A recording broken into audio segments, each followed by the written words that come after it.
I'm Jim Check, and we're back. We're back from the big long weekend family day. And with me, Ian Burns.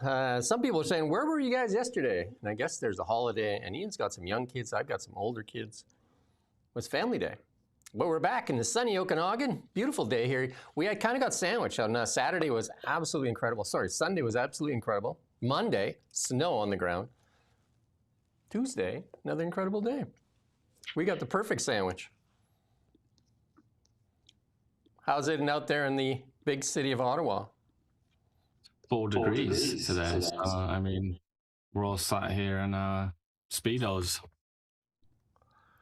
Well, we do really have a big show. You're on the Now Media channel, the really big show, Canada's best undiscovered news commentary show on the internet. And we've got a special guest today. We got Michael Cooper jumping in around 10 o'clock.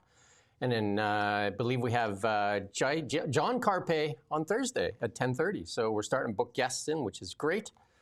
But we'll hit you with some of the headlines first off as we go through this. As soon as I figure out where I am here. I don't know where I am. Do I know where I am? Carney names Freedom Convoy crusher as top negotiator. Who would have thought? Liberals still have not answered to the illegal use of the Emergencies Act. Worse, the media not even asking. The media that gets access, that is. Rubio's speech in sharp contrast to Carney's globalist view, and we put that on. We put the two speeches together on Now Media. You can go watch them together.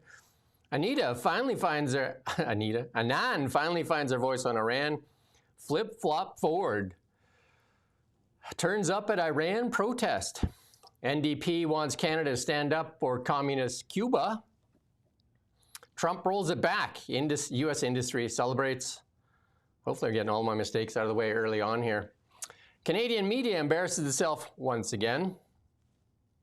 I'm sure it won't be the last. Turns out the science is not decided. Another Liberals' green scheme failure. How many is that now? Canada's EV mandate, there's another one, rescinded, or just new lipstick on the same pig. Canadians can't make it any clearer. Food is too expensive. Canada has too many oligopolies that is holding costs high. Canadian military has to hitch rides at its own equipment, not up to snuff. More money, more promises. Where's the beef? Canada is sending money to the dead. Liberals fail at democracy. What's a little cheating in the elections? Hate crime, a part-time job for the RCMP. Carney trying to create EU Trans-Pacific trade bloc. China's a threat.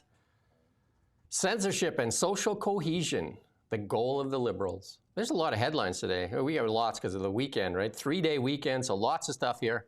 In the face of contradicting data, Housing Minister says plan is working. What is the plan then? BC budget says no to big cuts after they said that they were going to make this a transformational budget. Cancel culture is dead, along with the movie industry.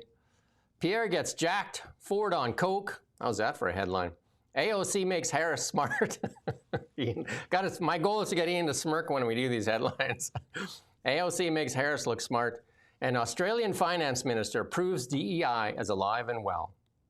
How's that? That's a lot, eh? That's a lot. And Ian chucked in another one here. Another big name claimed by the Epstein files. There you go. And at 10 o'clock, Michael Cooper, MP, is going to drop in here.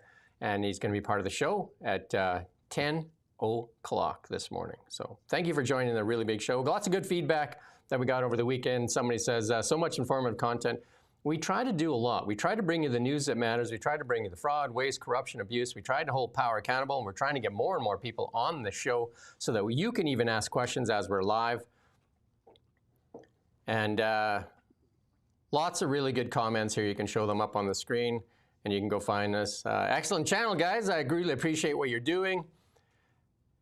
And some people saying we have the best show on the internet, so there you go. Over 2 million views now. Thank you very much to everybody that's showing up. That's over the past 30 days alone. So our goal is to get this to, well, it'd be great if we get to 1 million views a day. I know that's pretty ambitious, but we also have memberships now. You can join to become a Thinking Canadian. Close to 100 people have already done that. So if you want to support independent media, you can hit that join button and support independent media. Well, we're going to just kick it off real quick here. We're just Canada's medal total now. Canada now with 3 golds, as Canada now is got 12 medals in total, 3 golds, 4 silvers, 5 bronzes. And that's Megan Oldham there holding up the gold there. So Canada looking better. Now we're sitting in 11th spot just recently with 12 medals. Leading the way, Norway, Italy, USA with a bunch. Norway running away with it there with 13 golds and 30 medals in total. They're Norwegians. They like their snow, I guess. But we've got the Netherlands. Like, when was the last time they had snow in the Netherlands? You know, in the days of like Van Eyck and things like that, like hundreds of years ago. I don't know. Maybe they do occasionally get a bit of ice there, but the surprise for me is Italy. The Dutchies overachieve. They are a magnificent people. The Dutchies, very, very successful in everything they do. So, not too surprised. Italy, the host, hanging in there at a respectable 2nd place. The small country of Italy, kicking some hiney. Good for Italy. And then Canada's medal total is the 2 golds, 2 came in, or 3 golds, 2 came in freestyle, 1 in speed skating, and then you can see the rest of them there. We've got as many golds as Australia, that really famous snow country. The surprise this weekend, though, is Janice Charette, named as Canada's top trade negotiator. She's the infamous one that's in committee there. Did the note and the recommendation to Justin Trudeau to invoke the Emergencies Act. And that was Janice Charette in a confidential memo prior to the government's invoking the Emergency Act. And then we have the story that Holly Doan did at the time. She was at the time making $343,000 as a clerk of the Privy Council, wrote in a memo that the protest, remember this word very strongly, threatened social cohesion and national unity. We must leave no stone unturned, and that's she testified in the Public Order Emergency Commission. We have to make sure to looking at every power, duty, every authority we have, every resource we have to make sure we're bringing the full power of the federal government and its resources. All hands on deck, no idea too crazy. Let's look at absolutely everything. This now was challenged in court. The court ruled that it was an illegal use of the Emergencies Act. The Liberals challenged that right away, Justin Trudeau and Chrystia Freeland. I think within minutes they challenged that. They said they were going to challenge it. The appeal court came back and said that the original decision stands. We still haven't heard anything from any media calling them out, asking for resignations, nothing like that. The biggest thing is the strangeness of it, is the silence of it. And then here is Mark Carney appointing her as the lead negotiator for CUSMA. Is that also a testament to Dominic LeBlanc as a failure? Or how does she become the lead negotiator? And how come she's not answering to this? She's taken over the job of the previous ambassador. That's who was doing it before, not Dom LeBlanc. I think the most fascinating thing about this, though, and you sort of maybe you're so inured to this craziness that you just passed over it, but in the Blacklocks article there, which is what we're quoting from, she says, these are her words, "We had evidence through both what was being said and online of incredibly violent rhetoric, of hate speech, anti-Semitic, anti-gay, transphobic, misogynistic death threats to elected officials, to senior officials." That was her justification. You said that she said, let's use all measures.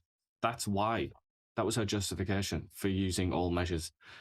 In this case, or in the event, the Emergencies Act, which is the most extreme legislation that exists in Canada. It's what you invoke when you need to go into an existential war with an opponent that might destroy your country. That's what that act is for.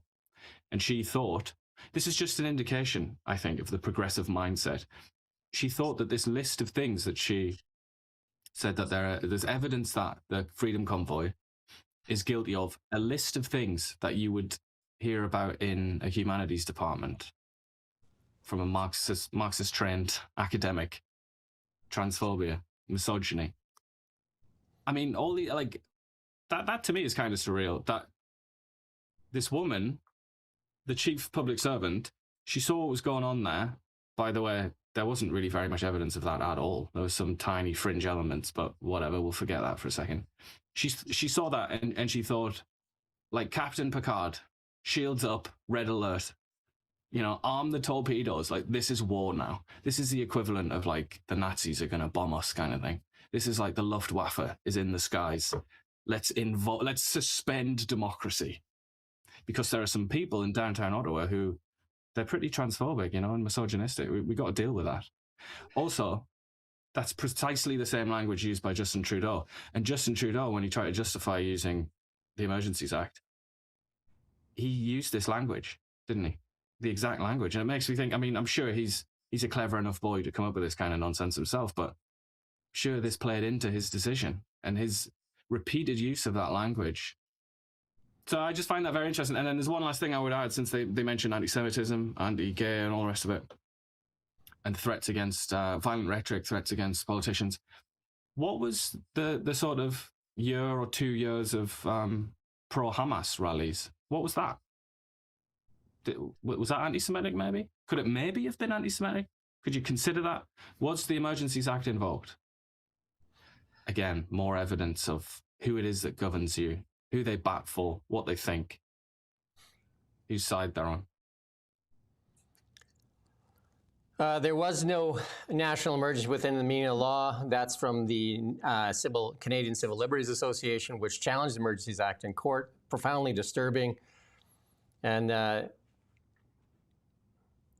the protest may lead to irremediable harms, including to social cohesion, national unity, and Canadians' international reputation. That's from Charette. This social cohesion continues to come up. Mark Miller used it just the other day. We talked about it. They're still pushing this social cohesion. And the Civil Liberties Union Association also said national emergencies authorized extraordinary powers cannot be in the eye of the beholder. Again, Justin Trudeau refused to talk to these people that were out there in a mainly peaceful protest with noise violations and parking violations, refused to talk to them, and then invoked the Emergencies Act based on her recommendation. And it's been, 2 courts have now decided that it was the illegal use of that and a violation of the Charter of Rights and Freedoms, or the Canadian Charter. And no answer. Nobody's answering to it. And the worst part is, the media that gets access hasn't even asked the question.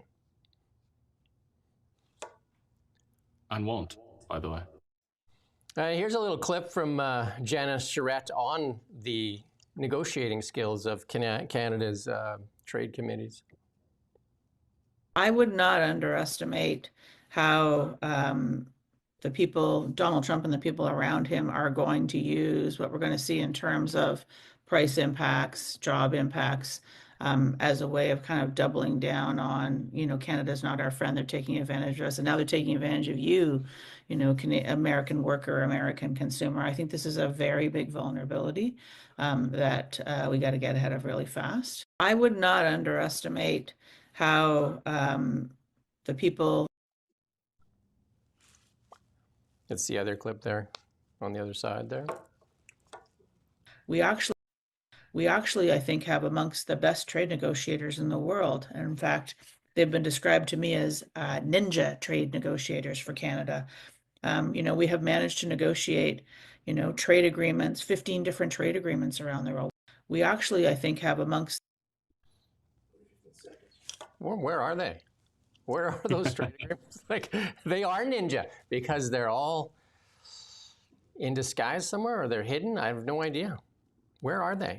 I would say that that's not braggadocio, empty braggadocio. That is actually, lots of people say that all over the world, that Canada's trade negotiators are very, very good. So, but ultimately they can only do what they're instructed to do, or they get, the final decision, at least, is always made by the political class, which is different from the trade negotiators. They're not the same thing. I don't want to dwell on this too long, but it's just odd that they appointed her, and then the media doesn't even really reference. I think one of the media outlets said, "Oh, she's has a little bit unfavorable with some of the people in Canada." Not this one. We won't play the clip though, because it just obviously they're beaming about her, and she's going to be this top negotiator. But it's crazy. No media is asking the question. Nobody's been held to account for the Freedom Convoy. The use of the Emergencies Act, which has happened how many times in Canada? And this time for hateful speech? I think it was invoked during, the predecessor, which was called, I think, the War Measures Act or something like that, wasn't it? That was invoked during the Quebec thing. crisis. Yeah, the Quebec crisis, yeah. And that was when, the British, the British ambassador or something like that was, or High Commissioner was kidnapped, I think. Yeah, there was an actually kidnapping and stuff of politicians. Yeah, and a murder as well. This one was parking violations and noise violations. Yeah. Well, even that was controversial, by the way, when it was invoked back then, when it was some would say a real crisis. So it's it truly is the break glass in emergencies kind of thing. It suspends the entire democratic system, and the constitutional system is suspended. It's like, it's what you do in a war. It's what you do when it's life or death. And like I say, I just have to highlight once again that when she was justifying this life or death measure that suspends the Constitution and all of our rights, she justified it by saying there are people in the street who are uttering hate speech and misogynistic speech and transphobia and a long list of progressive classifications of danger, basically, very, very sort of progressive language. If we had a curious media, I mean, there's the people in the comments already saying, like, what did you expect? And trust me, I didn't expect anything else. I'm not surprised. But if we had a curious media, this would all be spelled out. This would all be looked at, and it would be the public service, just like the CBC. I mean, I know how funny that is, but the public service is meant to be above all politics, and all suggestion of politics. And yet the head of the public service, who's now just been given this glorious job by Mark Carney, justified using that act with politics, very particular politics as well, of the sort of urban, progressive, American university style leftism. Social cohesion, democracy, those words conflict with each other. And it seems like it's used a lot. CBC was talking about social cohesion. Mark Miller we did a story on it. Mark Miller wants more social cohesion. He wants you to trust just the CBC because they promote social cohesion. You can also read that as you will be assimilated. They should get out of the way and let independent media get access to some of these politicians because they're not bothering to answer any questions. We're going to have MP Michael Cooper on here today, but we're trying to get on Liberal MPs. We're trying to get on as many people as we can to ask the questions that the government state broadcaster refuses to answer, and they have access. They would rather wait for their sausage roll than ask questions that are on everybody's mind. Who's going to answer to the invoking of the Emergencies Act? And this is another reward for somebody that was one of the key players in it. Janice wrote the memo, and that hate, I mean, if you want to talk about hate speech, that piece she wrote was hate speech, because she used every label she could in the label gun to label these people, to minimize them and marginalize them as not having the rights to even speak out against this government. I would also say, I mean, I'm not sure we're going to have time to ask him about it, so we might as well talk about it now, but Michael Cooper has personal experience of what you just mentioned, of guilt by association and the label gun, as you called it, because he had, silly old Michael Cooper didn't do a 360 CIA style scan of the crowd when he did an interview at the Freedom Convoy few years ago. And as a consequence, there was a flag behind him. And if you zoomed in, you could see what looked like a 2-year-old had tried to draw a swastika on a flag. And he was, he was condemned in attempts to make him seem like a really bad guy. And then he had to kind of like step back and do the usual things. And I think that was about 2 months before Chrystia Freeland held up that flag, or she stood right in front of that flag from, what was it, the Azov battalion or something? It was some kind of like fascist associated military unit or militia or something in Ukraine. And there was, as I'm sure you can remember, it feels like it wasn't that long ago, even though it was a few years ago, but that was just brushed aside with Chrystia Freeland, and it became never happened. The story never became, happened. Yeah, but the story became all of these nasty actors are trying to exploit this situation to make it look like Chrystia Freeland is sympathetic with fascists or something like that. It's like, and it was all about misinformation online. Read the stories about Michael Cooper, where it was like, Tory MP distances himself from, or Tory MP photographed next to swastika at Freedom Convoy. Things like, just look at the way it's framed. Very interesting. But if we have him for a while, I don't know how long we're going to have a chat with him. Maybe we can see what he thinks of that now in retrospect. But he is an example. The chap that we're going to speak to is an example of how people were defamed merely for going down and speaking, or just speaking to people who were protesting, in a peaceful way. So it seems like another world now, doesn't it? Because it really was a crazy time, that. But it all happened. The CBC is not only biased, and the CTV is not only biased, they also act as a shield. They act as a shield. They move on from stories like the Chrystia Freeland one, and then they target the people they want to target. They act as a shield. No questions on the Freedom Convoy and the invoking of the Emergencies Act. That is absolutely ludicrous. I mean, that's not happening. That's absolutely crazy. Somebody sent a gift membership. Thank you for that, Charles McDonald. Appreciate that. As we try to grow this, support the local independent media here. We need to do more. We need to get access to these MPs, because this government funded for $1.6 billion. That lady right there works for that corporation, CBC. $1.6 billion, and they can't come up with that question. They should just watch the show. We can give them some of the questions. They're more than willing, just like Polyev says, you can take my questions, take my platforms, take my ideas, take our questions, ask the questions. Absolutely crazy. We're going to move on to the next topic, though. The next one here, Mark Carney's Davos speech was hailed around the world as one of the best speeches ever, but it was all about globalism. And I mean, if you listen to it, so we took Carney's speech, and we also took Rubio's speech there in Munich, and we put them one after another and then asked for people to comment on it. It's on our YouTube channel here. You can go watch them both side by side. We have a little clip here that we're going to play. We're just going to play 2 minutes of this clip from Rubio. Listen in. And the East and West became one again. But the euphoria of this triumph led us to a dangerous delusion that we had entered, quote, the end of history, that every nation would now be a liberal democracy, that the ties formed by trade and by commerce alone would now replace nationhood, that the rules-based global order, an overused term, would now replace the national interest, and that we would now live in a world without borders where everyone became a citizen of the world. This was a foolish idea that ignored both human nature, and it ignored the lessons of over 5,000 years of recorded human history. And it has cost us dearly.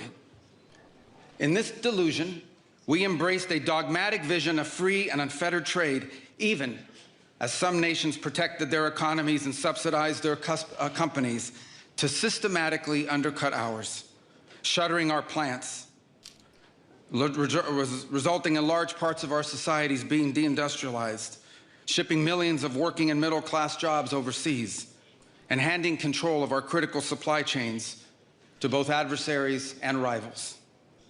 We increasingly outsourced our sovereignty to international institutions while many nations invested in massive welfare states at the cost of maintaining the ability to defend themselves. This, even as other countries have invested in the most rapid military buildup in all of human history and have not hesitated to use hard power to pursue their own interests. To appease a climate cult, we have imposed energy policies on ourselves that are impoverishing our people, even as our competitors exploit oil and coal and natural gas and anything else, not just to power their economies, but to use as leverage against our own. And in a pursuit of a world without borders, we opened our doors to an unprecedented wave of mass migration that threatens the cohesion of our societies, the continuity of our culture, and the future of our people. We made these mistakes together. Were you born between 1971 and 1975? Well, again, we don't have that budget of $1.6 billion. Otherwise, we wouldn't have that creep in there. But hey, if you're born anyway, that speech, go listen to. One speaks to the people of a nation, the people that elected you. If you go listen to the full Marco Rubio speech, it speaks to the people of the nation, the people that you were elected by. And it also says your biggest booster of your nation should be your leader. It should be acting in the interests of your nation. Mark Carney's speech, on the other hand, spoke to the globalists in the room. The continuation of the climate cult, a continuation of the rules-based order, the global order, the continuation of the WHO, all those things. You ask yourself, who speaks for Canada then? I advise people to go watch both speeches. I would really think that you need to watch both of them together. You need to listen to what they're saying. You need to listen to who they speak to. Who's the intended audience? The climate thing, I mean, you look at, we talk about it here all the time on this show. Look what the UK did to itself and its energy policies. Ian had to move back to Canada because he couldn't even afford to heat his home, and he worked for the government, and his wife works in healthcare. So bad over there. We are one of the richest energy nations in the world, and we suppress it, and we continue to suppress it. 1 year later, almost, nothing has changed here. Somebody likes our ties. Thank you. A tie, yeah. Thank you very much. Are you a Robert Burns fan? Maybe that's maybe why you like it. This is the Burns tartan. But listen, it's definitely my favorite tie. I would say anyway. Sorry, just to comment on what you were saying though about Carney's speech. If you juxtapose it with Marco Rubio's speech, it shows there are many different ways to show this. It's almost too easy, but I'm going to do it anyway. It shows just how easy it is to take Mark Carney's central theme, motif or whatever, which was Václav Havel's essay, about communism. You live the lie, and because you do that, the whole system perpetuates and it continues forever. And all you have to do is deny the lie. That was Carney's central motif, and I said at the time that could have been used in so many different ways, almost more likely to be used by the right against people like Mark Carney. And then we see here Marco Rubio. He could easily have employed that motif throughout his speech there, and it would have made perfect sense. In fact, I think it would have made more sense than it did for Mark Carney. If he'd said, look, Europe, we could go along with the lie that you've gone along with, mass immigration, no money on defense, this stupid naivety towards China, etc., etc., etc. But, we have to smash this lie. We don't have to repeat these lies anymore. We can embrace the truth. Rubio could have done that. And I just think that highlights once again just how intellectually inconsistent and I would say weak Mark Carney's speech was. And yet it's still you can still hear the echoes of the applause, can't you, for that speech. And I just think that must be the most overrated speech in, I don't know, 5-10 years, something like that. I can't really think of a rival to it. I just wanted to highlight that. Marco Rubio's speech got a half standing ovation after he finished, because there's a lot of people still tied to this globalist world order. And, like the media here in Canada, the left-leaning media obviously favored Mark Carney's speech and not fans of Marco Rubio's speech. One speaks to the electorate. Who elects these people? The people. Should they not represent the people that elect them? Or are they supposed to represent a globalist world order? Nobody elected a globalist world order, did they? Are we now reporting to the globalists?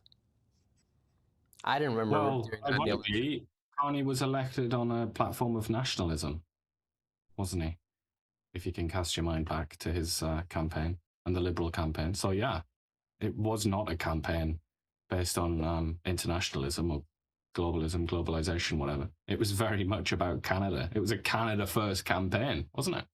I want to remind people of what we're being asked in this climate cult and all that we've sacrificed for this so far, all that we have sacrificed, our whole economy and our nation's people and push people into poverty. Here's Justin Trudeau back in the day telling you, like, even if your rent's too expensive and you can't afford food, there's a bigger thing that has to happen while he jets around the world. Listen in on Justin Trudeau. Individuals and households, the affordability crisis, being kicked in the teeth by inflation around the world over the past few years, the concerns around the rapid pace of change, the instabilities we're seeing, the shifting geopolitics, the disruptions of the supply chain, have a lot of individual citizens, voters, families really worried that they're not able to make ends meet. And it's really, really easy when you're in a short-term survive. I got to be able to pay the rent this month. I got to be able to buy groceries for my kids, to say, okay, let's put climate change as a slightly lower priority. And that's something that's instinctive. When the storm comes, you want to hunker down and just sort of huddle up and wait for it to blow over. We can't do that around climate change. And unfortunately, we have an awful lot of political amplification of the kind of narrative that is directly opposed to that. It's, you know, some very, very profitable oil and gas companies and entrenched interests that very much want people to... That's good. He's basically telling you that you need to make sacrifices because the climate cult is way more important than you being able to feed your children. You need to make those sacrifices. And the sign behind him didn't, I mean, it was just too perfect, really, wasn't it? It said global citizen just behind his head. This global citizen who's doing all he can to fight climate change by flying all over the world on luxury holidays and buying a 4.6 or whatever it is $1 million mansion in the nicest part of Montreal.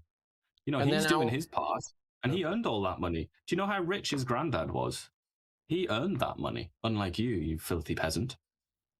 I know some people don't want to hear his voice, but it has to be, the point has to be driven home, because here it again is being repeated by Mark Carney, who was the economic advisor. Let's not forget he was the economic advisor for Justin Trudeau, and also Brookfield is one of the biggest investors in climate cult technologies.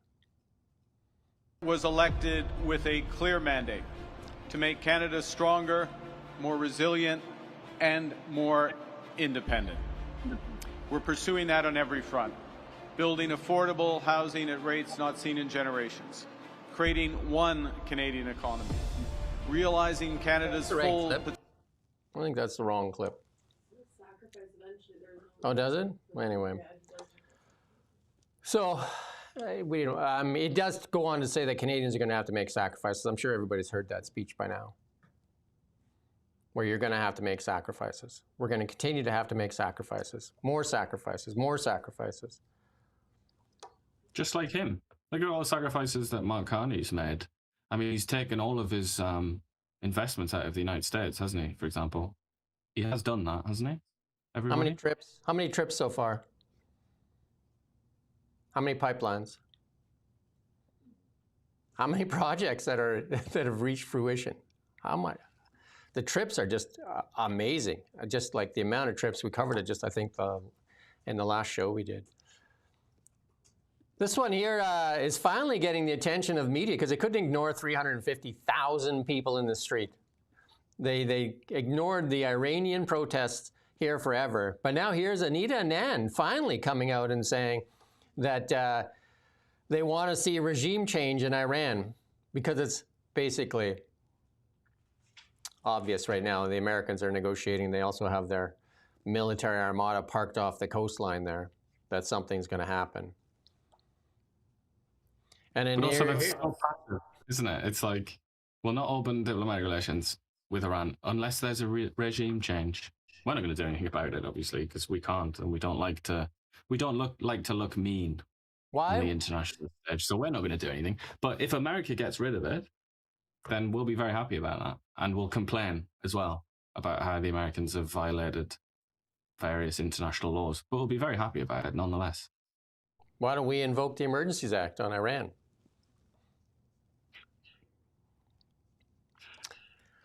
Here's a clip of a protest. You're not getting it. There's not enough misogyny in Iran, is there?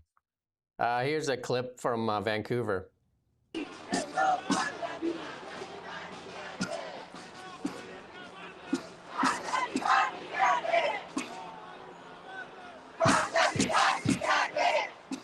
That's good. That's good enough. They were also chanting, as this clip goes on, Trump, please help. They're not asking for Canada to help. They're asking for Trump to help. Because that's the only person that can help. That's the only country that can help, Iran. And then flip-flop forward. Now out there, now that there's 350,000 people in the street, flip-flop forward is out there shaking hands. That guy. We're going to have him at the end here. Flip-flop forward. Such the populist, eh?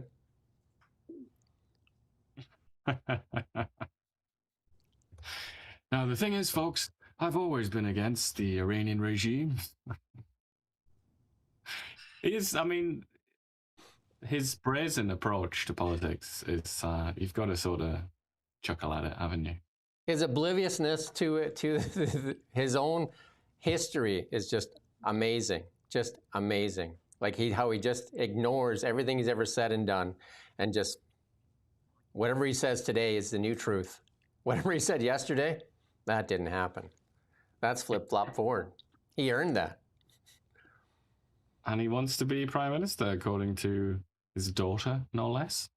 Well, so I guess he's preparing to succeed Mark Carney. And then here's another one. This is absolutely almost like comedy here. At the same time, some groups and individuals, including the federal party leaders, are putting pressure on Mark Carney to provide assistance to Cuba, as the Americans put pressure on Cuba, which is controlled by a communist dictatorship. Since what, 1958, I think? Castro took that. It was 58, 59, something like that? 59, I think, was the conclusion of it, yeah. So now the NDP is standing up for communist dictatorships that oppress their people. As long as we know what we're doing, right?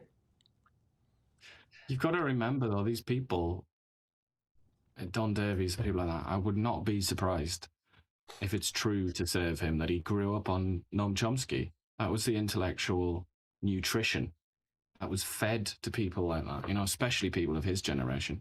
I mean, even when I grew up, I was massive Chomskyite, very interested in Noam Chomsky. And this is exactly his kind of spiel. This is like a classic Chomsky take, which is to denounce aggressive US imperialism and not say really very much about military communist dictatorship that's caused just unimaginable misery and poverty and just gruesome, horrible experience for an island of, 10 million people or something like that?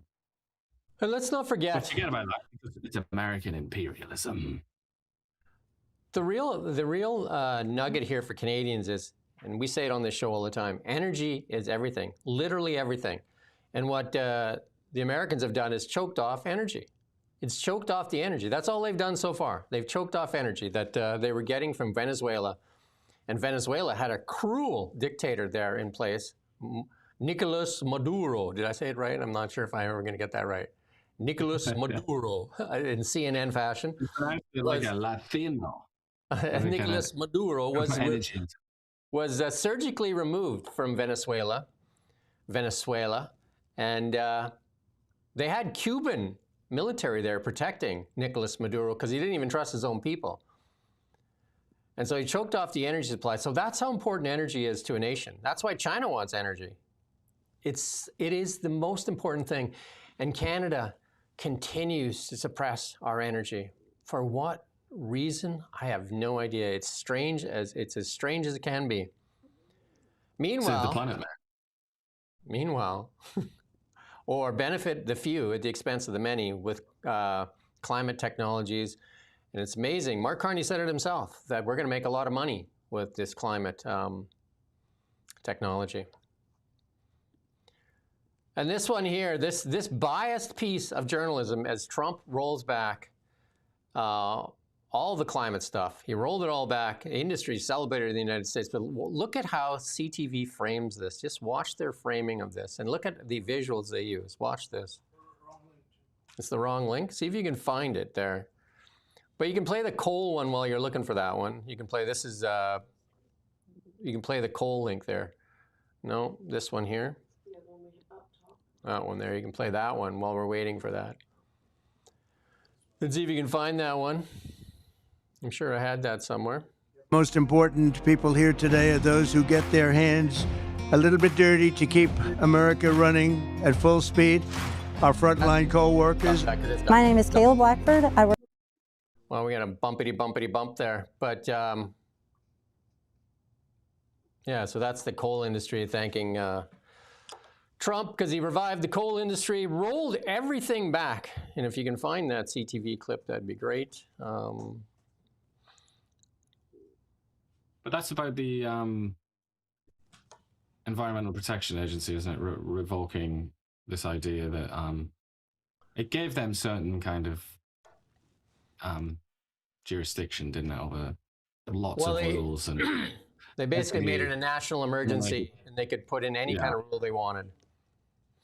And it's going to make, I mean, right off the bat, it's going to, and of interest to us, it's going to make cars cheaper to produce in the United States.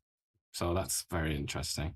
And I've been reading about the sort of economic fallout and assessment of it, and you've got people, like international observers, saying, oh yeah, cars are going to be cheaper and lots of other things are going to be cheaper, and growth might, you know, you might be able to increase growth. However, it's going to be really hard to sell American cars overseas. I'm sure the Americans are very concerned about that. Let's play this other clip here from Thomas Sowell, quotes here from Dr. Patrick Moore here. Let's play that one while you're looking for that original CTV piece. Well, you found it? Okay, let's play that one then, the CTV one. President Donald Trump has announced a massive rollback of federal efforts to contain greenhouse gases and fight climate change. For more on this, let's bring in CTV's Jeremy Sherrill, live for us in Ottawa. Jeremy, I believe we have fixed the audio issues we were experiencing a moment ago. So tell us, what effect will this repeal of the endangerment finding have on climate change and also the auto sector?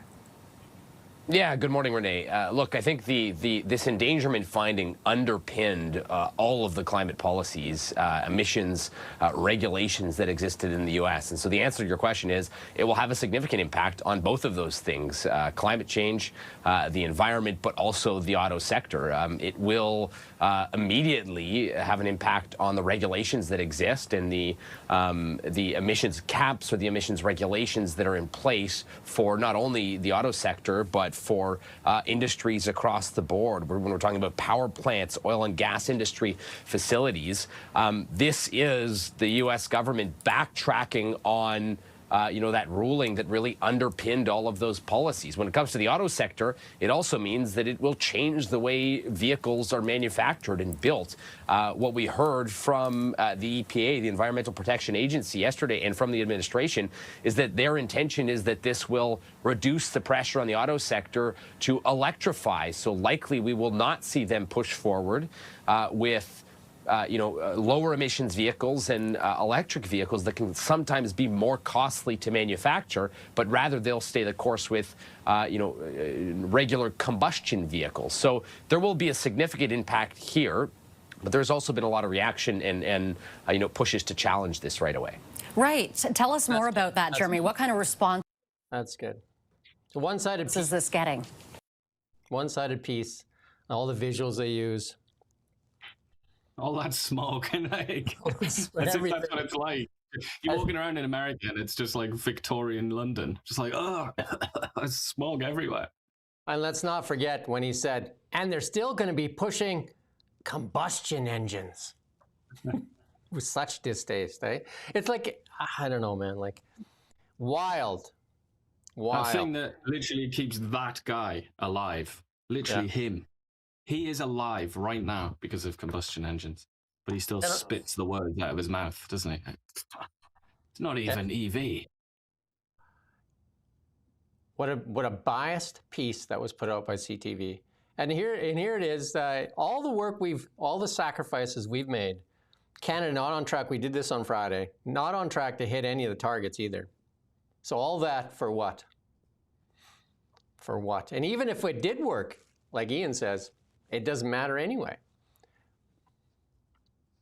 It just doesn't matter. Science. That is quite literally science. It really doesn't matter. Canada is just a tiny, tiny little drop in the ocean. Nobody cares what Canada does in the area. People are now speaking out because they're getting a microphone because some of the media now has been unmuzzled. Let's listen in to Dr. Patrick Moore, including X. Because you're not, if it wasn't for X. Go ahead. One of my missions is to turn on its head the idea that carbon dioxide is a pollutant and somehow dangerous, when in fact it is the most important nutrient for all life on Earth, and without it this would be a dead planet. So I say not only is carbon dioxide good, it is essential, and it's a good thing that we are putting some more carbon dioxide in the atmosphere because it was running low before we came along. If we had definitive proof that CO2 was causing serious problems and we could prove it, don't you think they would write that down on a piece of paper somewhere so people could read it?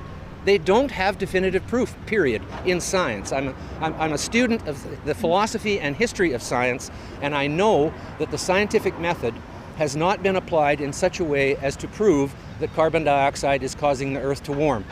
Do you think in a few years... That's good. Founder of Greenpeace. Not many people say that, really. I mean, like I've said before, it's not about carbon dioxide per se, it's about the greenhouse gas effect, the greenhouse effect. It's that carbon dioxide gets stuck in the atmosphere and it reflects heat from the sun back into Earth, and that's what makes it hotter. I mean, it's not about carbon dioxide by itself, that that's somehow this bad thing. It's about the effect that it causes alongside methane and other gases. I'm sure he knows all that. I don't know why he's putting it that way. I mean, that's not the argument. He's kind of talking around the argument there rather than facing it head on. Here's another one here from a journalist. Let's listen to this. Environmental question depends on, I think, a very flawed fundamental presupposition. It depends on the idea that carbon dioxide is pollution.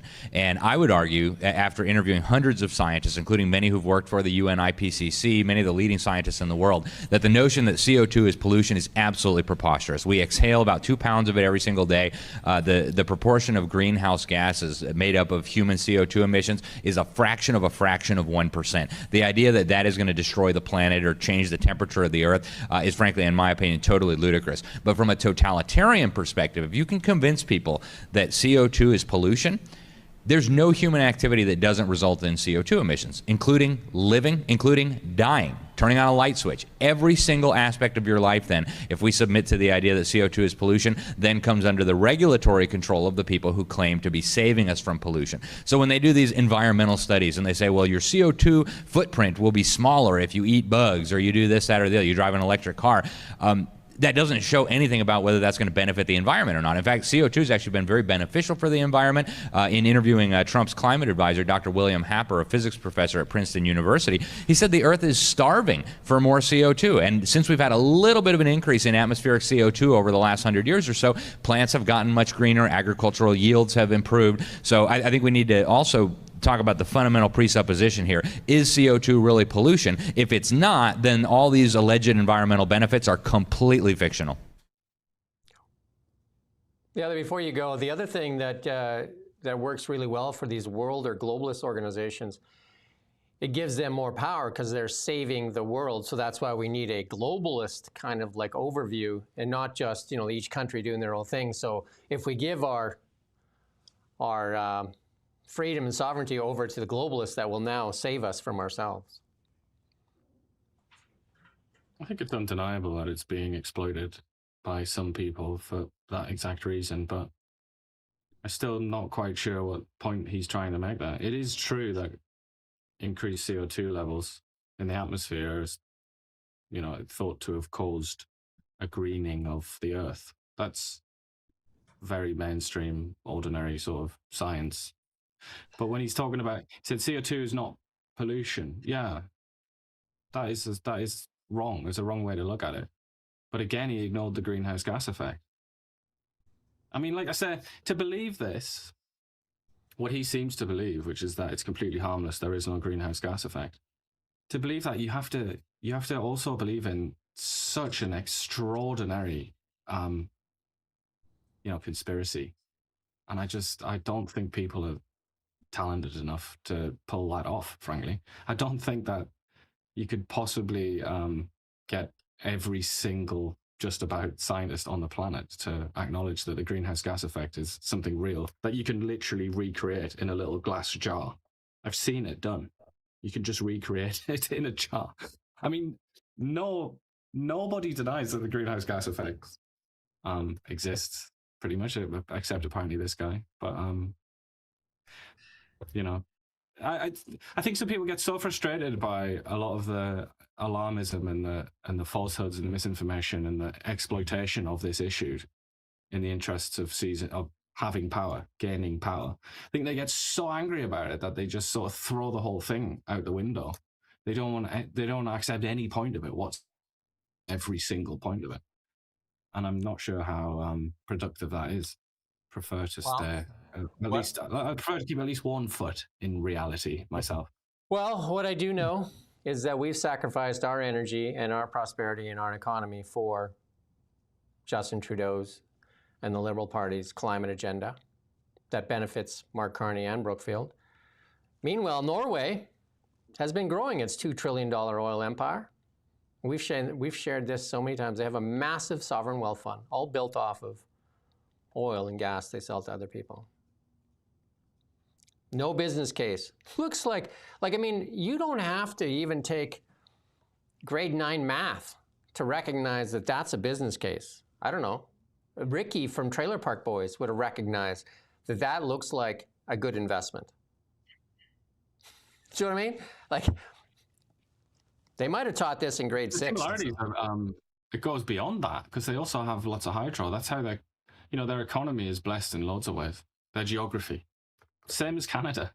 The comparisons are, and it goes on, even social comparisons, political, civilizational similarities. Like the advantages of having an open legal system and all that. Like, it's just the amount of money that the Canadian government has dumped into these climate green schemes, and the majority of them have been absolute failures. Let's listen to this here in committee here. Listen to this here as they're asking questions about some of the money and where it went. Your investments have been an abject failure because the company has gone bankrupt.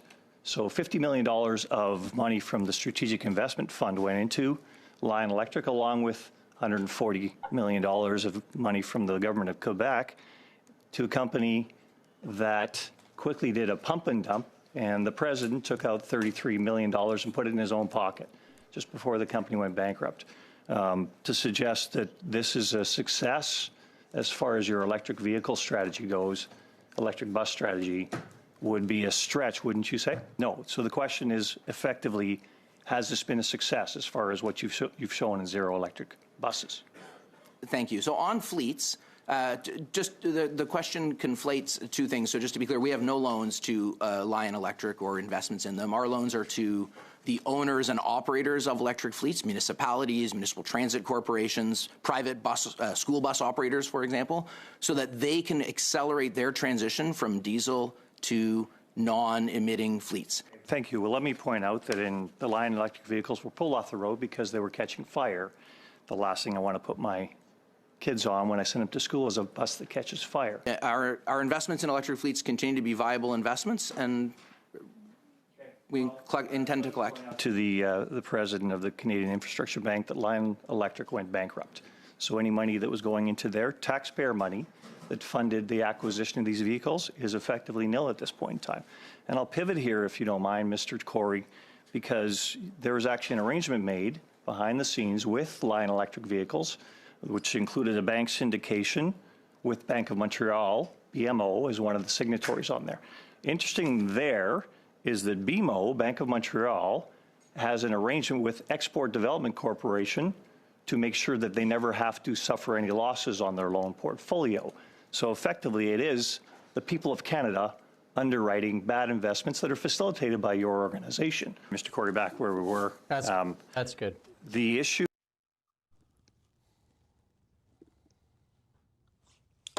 How do you get your money back from a bankrupt company? It must be a different way, no? I've never heard of it, but... Maybe we could reopen debtors' prisons, throw them in jail so that they can work, they can create something that earns enough money to pay back the debt. How about that? $52 billion Chrystia Freeland oversaw in these green schemes, and I'm not sure what we have to show for it. Yeah, I mean, we were promised the world, weren't we? But we're not really inheriting the world. I have to, someone's saying, you know, as is usually the case, I just get it from both sides, don't I? I'm either a climate change denier or I'm Bill Gates Redux, there's never any middle ground, is there? But somebody says that I'm buying the scam of whatever, global warming or something like that. What I said was that the greenhouse gas effect is real. Like you can, and I'm telling you, you can literally do it now in your garage. Go on YouTube and look at a tutorial. You can do it. It's not hard, and you can see that it's real. It was proved in Britain before the existence of Canada in the 1850s. I think it was first shown, and specifically with CO2. I mean, what do you want me to tell you? It's about as real as anything else that we could acknowledge as being real in science. The greenhouse gas effect is a real phenomenon. But then you should just add on to the other piece that you always say, because there's nothing we can do about it. Yeah, there's nothing Canada can do about it, and it makes absolutely no sense whatsoever for Canada to, you know, smash its own head against a wall until it's sent back to pre-industrial times. And the whole thing is politicized to the extreme, and you know, mostly or actually very often by the Chinese, who are the main culprits right now. They pump out the most CO2 and methane, I think, in the world. But they also like to go to places like the COP conferences, and then, you know, I'm talking about the 1850s here when the greenhouse gas effect was first observed. They like to talk about the 1850s. That's like their favorite decade, because then they'll say, "Oh yeah, Britain had loads of coal plants in the 1850s. China didn't have any. And you know, Canada had coal plants in the 19th century. China barely had any industrial capacity then. Therefore, you should kill your economy now. We're going to keep on pumping. We're going to keep burning pandas in the coal factory. Coal and pandas for us. But you have to stop." Like, come on. The whole thing is... by and large, it's just not a serious conversation at all, is it, really? And almost everybody involved in that conversation is to blame for that, I think. We got to move on, though. Here's another green scheme failed. The federal climate program to install clean energy in First Nations cost the equivalent of more than $9,000 per person. And that's from a 2023 report acknowledging a multi-million-dollar program to phase out diesel generators in the Arctic was nowhere near reaching its target. Imagine that, eh? Imagine that. Since 2016, and as of September 30th, 2025, 2016, remember when the comet hit? 2016, around 2015, $1.88 billion of targeted funds, excluding operating expenses, has been invested to support 237 energy system projects, 161 were completed. These projects will benefit 186 communities. But there's been no proof of that. Cabinet in 2017 budgeted another $53 million to replace diesel generators with renewable energy under a program called Northern Reach. Funding was later expanded to $340 million, so we went from 53 to $340 million. The program's objective was to reduce northern communities' reliance on diesel for heating and electricity. Diesel fuels 100% of the energy production and none of it, and 50% of the Northwest Territories. And they just had that. They had an electrical shortage up there, and people were freezing because of all these green schemes.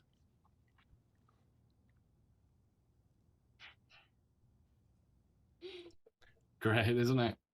And only $9,000 per person, funded by you. Again, you. And the new EV mandate when they said they removed the EV mandate, but they just put different restrictions in place. It's just like basically the Liberals finally rescinded the EV mandate, but replaced it with a whole bunch of tailpipe emissions and other stuff that actually is just taking that same pig and just putting a new coat of lipstick on it and really making the thing the same. It's just the same thing. It's actually even more onerous, some people including Dan McTeague there. It says EPA abandoned their ridiculous 50% tailpipe reduction, and that's in the States. And Canadian Liberals have just put an increase starts to 75%. That's in America, they got rid of it. And in Canada, we're going to increase it. And that after dropping the EV mandate. Basically making it almost impossible to make combustion engines. The word combustion. We were talking about this when it was first released. That just went straight over the head of CBC and all the rest of it. But Carney himself knew how big of a deal it was in the announcement when he was talking about how huge it was. All you had to do, and all I did, is just look at what other countries do. And I was like, and then look at what Canada's proposing to do. And it's like crazy. It's seriously mad. It's extreme reduction. So yeah, I don't know how. The thing is, I don't think the Liberals expect there to be combustion engine manufacturing in Canada of any significance really in 10 years, 15 years. I think they reckon it's all gone already and they're acting accordingly. And then this is a National Post, a piece here, comment piece, an opinion piece saying, because Mark Carney, Brookfield, is part of, owns a battery plant there in China as well, Clarios. So these are the questions not being asked by the media. These are questions not being asked. And the auto sector in Canada is in jeopardy. We're seeing plant closures and, flip-flop forward there. One moment he's liking what's going on, and then he's hating what's going on, and then he's liking what's going on. And it's just like nobody knows what's going on in the automotive industry, other than they've been telling them for years to get rid of the EV mandate. And now they're going to bring in Chinese automakers. At first they weren't going to bring them in, then they're going to bring them in. You know what I mean? It's just like, I don't know how you keep up with what's actually happening, because the media is not asking direct questions. Well, and our representatives aren't really playing the game honestly either, are they? Because one minute we've got Doug Ford talking about China in particular, saying like, this is the end, Ontario's doomed, there will be no auto industry. Then a slice of pizza later, or 2 slices I think he had, didn't he? And then all of a sudden it's great. These folks, they're going to come from Beijing, they're going to set up here in Brampton. And it's just, everything's fine. So, I mean, talk about trust. You don't get it, you can't trust the media necessarily. Well, that's most people's opinion. They don't trust the media. But then also our representatives, which is quite a sort of sacred duty in our society. They sort of flip on a dime, like Doug Ford being the most sort of gratuitous example, but he's not the only one. We're just waiting for Michael Cooper to call in there. We're just seeing, he's not in yet, but the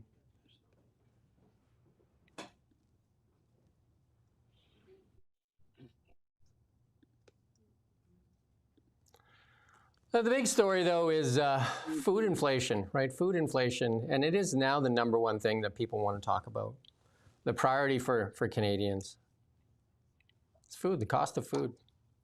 It's groceries, rent, jobs. It's inflation. It's the thing that the affordability thing is what's the #1 thing for Canadians. It's affordability.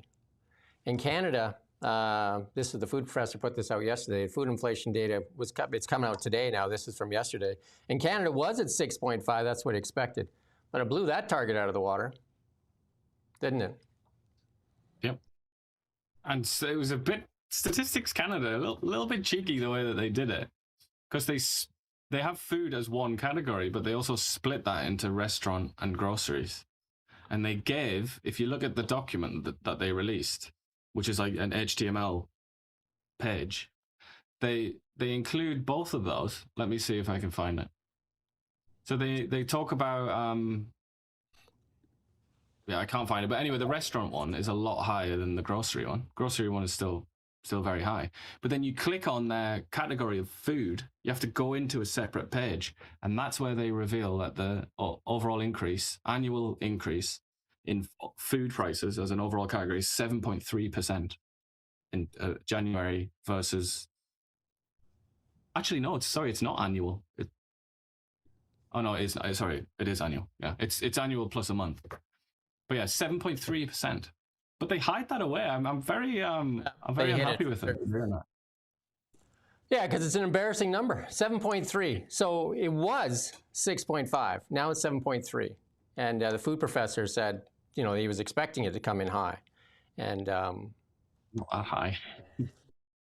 He was kind of going out on a limb, though. He was like, it could be as high as, and I think, what did he say? 6. He's got it in there. 6.2, he said, and yet 7.3. Can I just get that link sent to me here? Just a second here. Can you text me that link? Because Michael's trying to get in. He said the link's not working.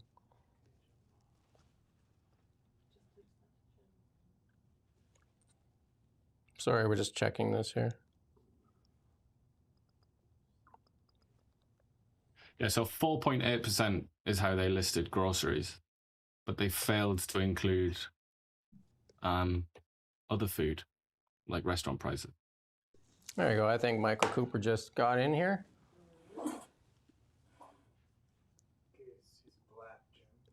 Okay, well, they're trying to figure out how to get Michael all set up there on the camera here. We'll just keep going. The food inflation prices here in Canada.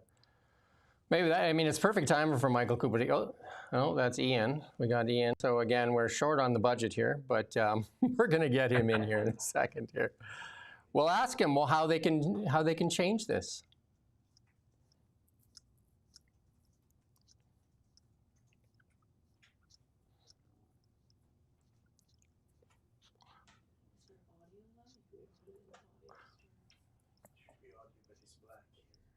We're just waiting for his camera to kind of work there, but we'll keep going on it here.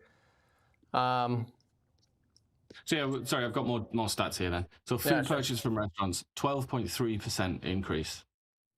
That is crackers, that, isn't it? In a year. 12.3. Alcohol, 7.9%. And then alcohol bought from like pubs or whatever, 9%. It's quite remarkable.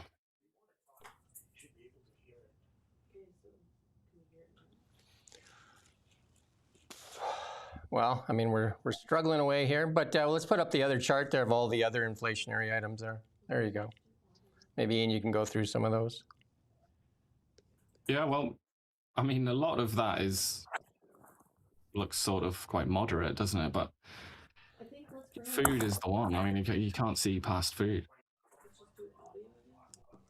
That is what most people complain about now, and you can see why. As well, you're already coming from a very high point, aren't you?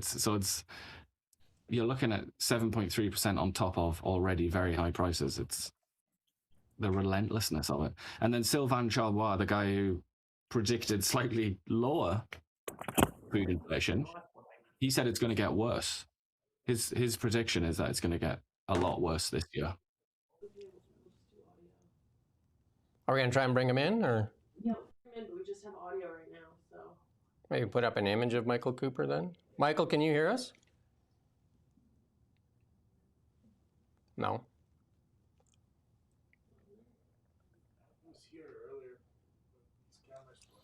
Okay, we're going to keep going until they figure out how to get him in here. Well, there's one other thing that we should mention probably for the inflation figures, which is 9 provinces saw a decline in inflation.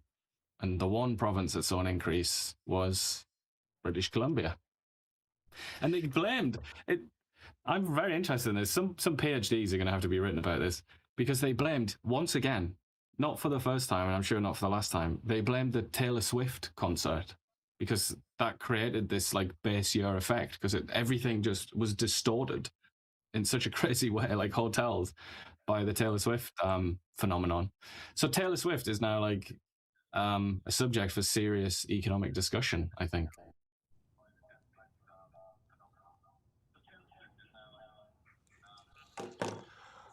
Price of gas has gone down, though. That is one of the big things. They told us forever that fuel was not leading to inflation, but lo and behold, the energy has come way off.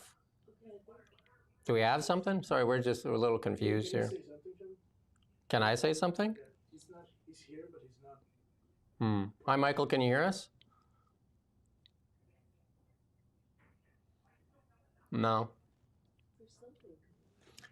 Something in the background, but I can't hear. Until you guys get them in there, we're just going to keep going here, I think. Sorry, again, our budget is a lot lower than $1.6 billion. I saw the price of gas this morning as I was driving in, $1.11 in Kelowna here. $1.11 I saw at one gas station as I was driving in. What's the price of gas where you're watching from today? 130 something. 130 something where you're at? A rare win for Kelowna. But it's down 16.7% annually anyway, gas prices. And that is the main contributor. That's what's keeping a lid on inflation. Yeah, energy. Energy is everything. We say that over and over and over again. Energy is everything. And then if you look at this, the price of TVs come way up, but look at the price of chicken. Look at this. This is the price of 42-inch TVs coming down. Technology changes everything, but the price of a chicken, skyrocketing. And then here's another one. The price of real estate going up, price of cameras coming down. Technology changes everything. In both cases, the cheap one, the one that's coming down in price is made in China, and the one that is increasing in price is made in Canada. Canadian homes, Canadian chickens, Chinese TVs, Chinese cameras. Yeah. Sorry, we're just a little distracted trying to figure out how to get Michael Cooper in here, but some of the monopolies, we'll go to this next one here on monopolies. No, go to the next one, actually. We're just going to have to go by a couple things. Next one, sorry. There you go. Look at all the monopolies in Canada. The groceries, the airlines, the telecom, banking, and in media as well. Media in Canada is an oligopoly as well because only certain media get access to the Liberal government. The CBC, CTV, Global, and they won't ask the questions. Those are the things that are hurting Canadians right now. All of these are. We need more competition, not less competition. We need more competition. We don't need government-run grocery stores. We need more competition. Government-run grocery stores all the rage these days. I mean, I get the feeling that we might see one in BC. Yeah, it's just absolutely crazy.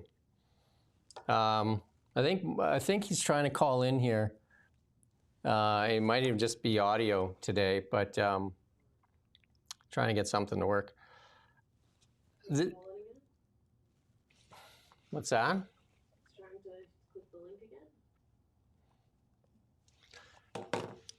The military in Canada, spent, in 3 years, spent $300 million hitching rides, hiring transport contractors due to its inadequate vehicle fleet.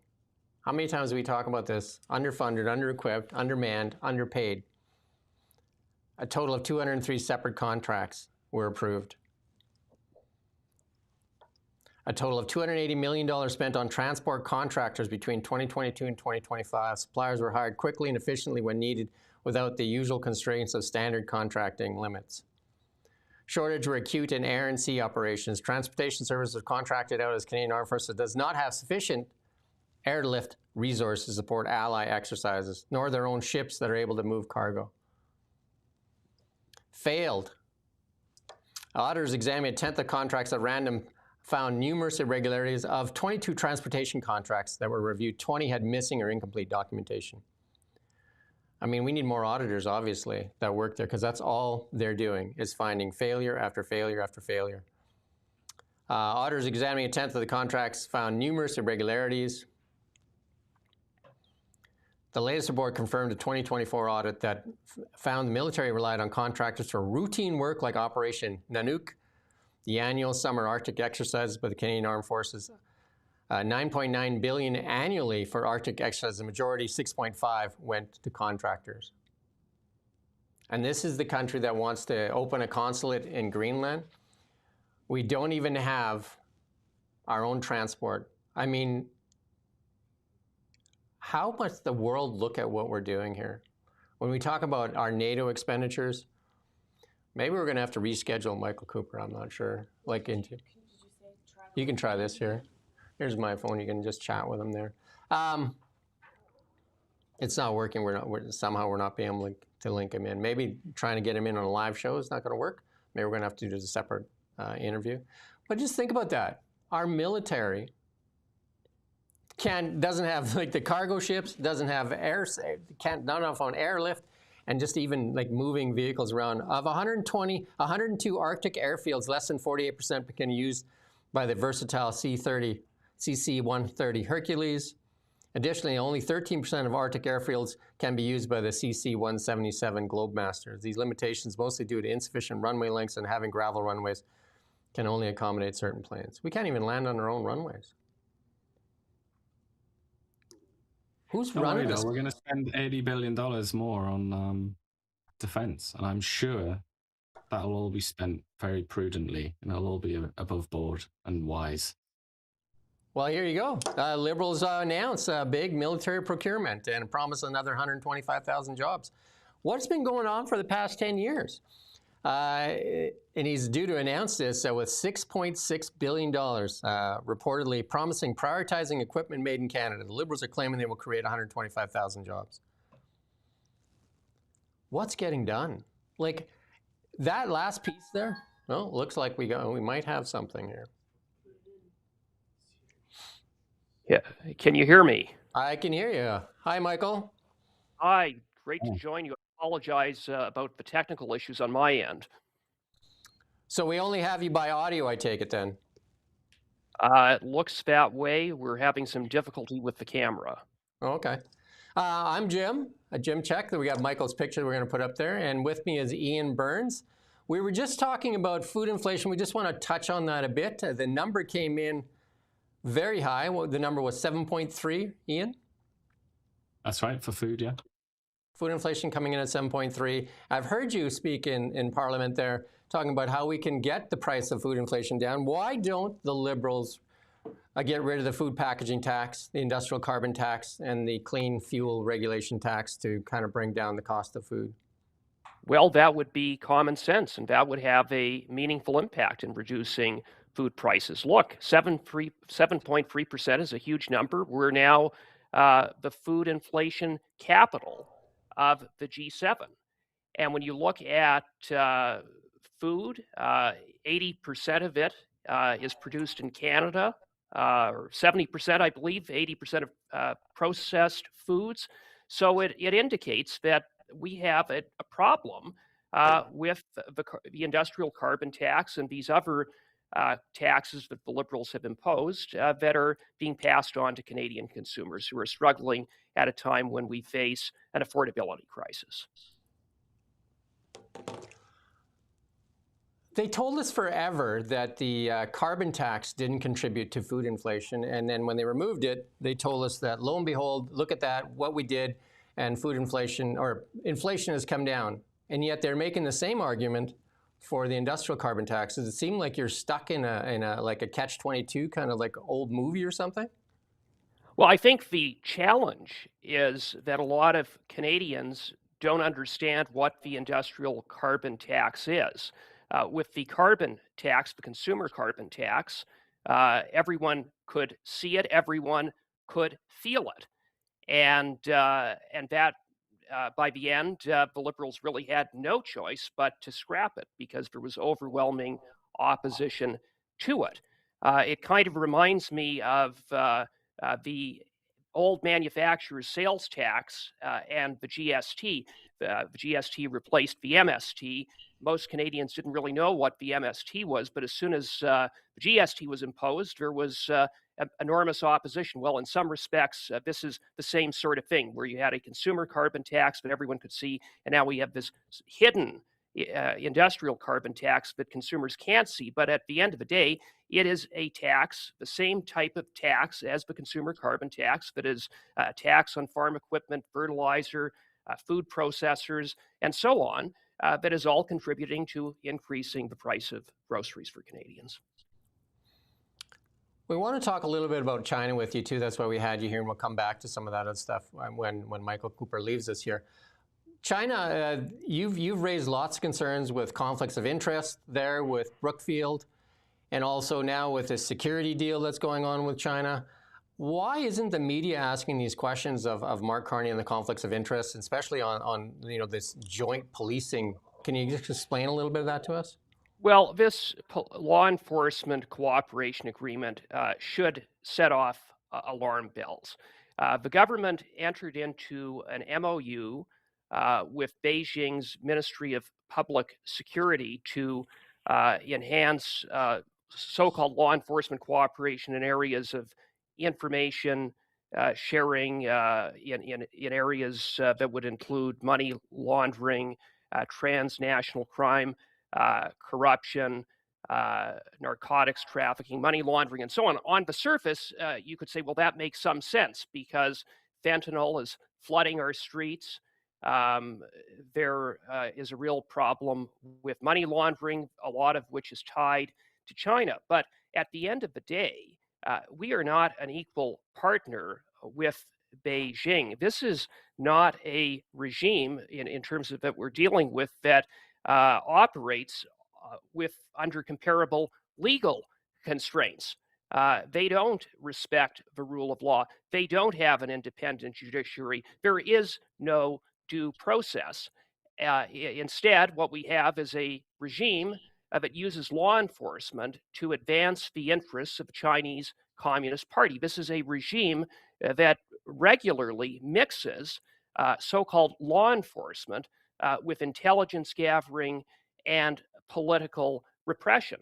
And so what Mark Carney has done is he has opened up potential, and I expect very real exposure to by the Chinese Communist regime that undermines our national security and puts the safety and security of Canadians at risk, particularly those who are part of diaspora communities that are targeted by Beijing.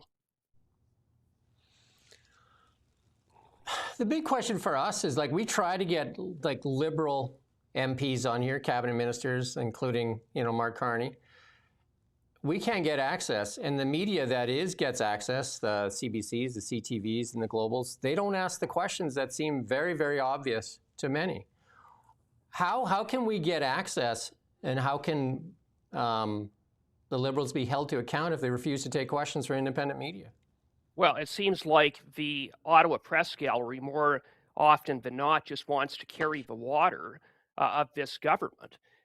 It's astounding at how short of memory those in the media seem to have, because they did cover all of the issues around foreign interference that came to light a few years ago that led to the inquiry by Madam Justice Hogue. That inquiry detailed the fact that CSIS had repeatedly sounded the alarm, warning Justin Trudeau that Beijing was actively targeting Canadians, intimidation, coercion, arresting Canadian Chinese persons that have links to China, arresting their family members in China, among other things. And now Carney does a deal with the very security apparatus that we know has and continues to target Canadians.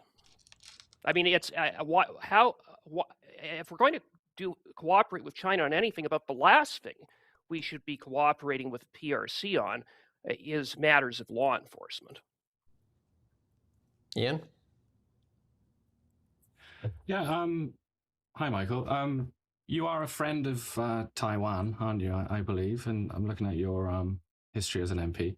Do you feel like they've kind of been forgotten about, the Taiwanese? And do you know anything about sort of behind the scenes how they feel about this this deal?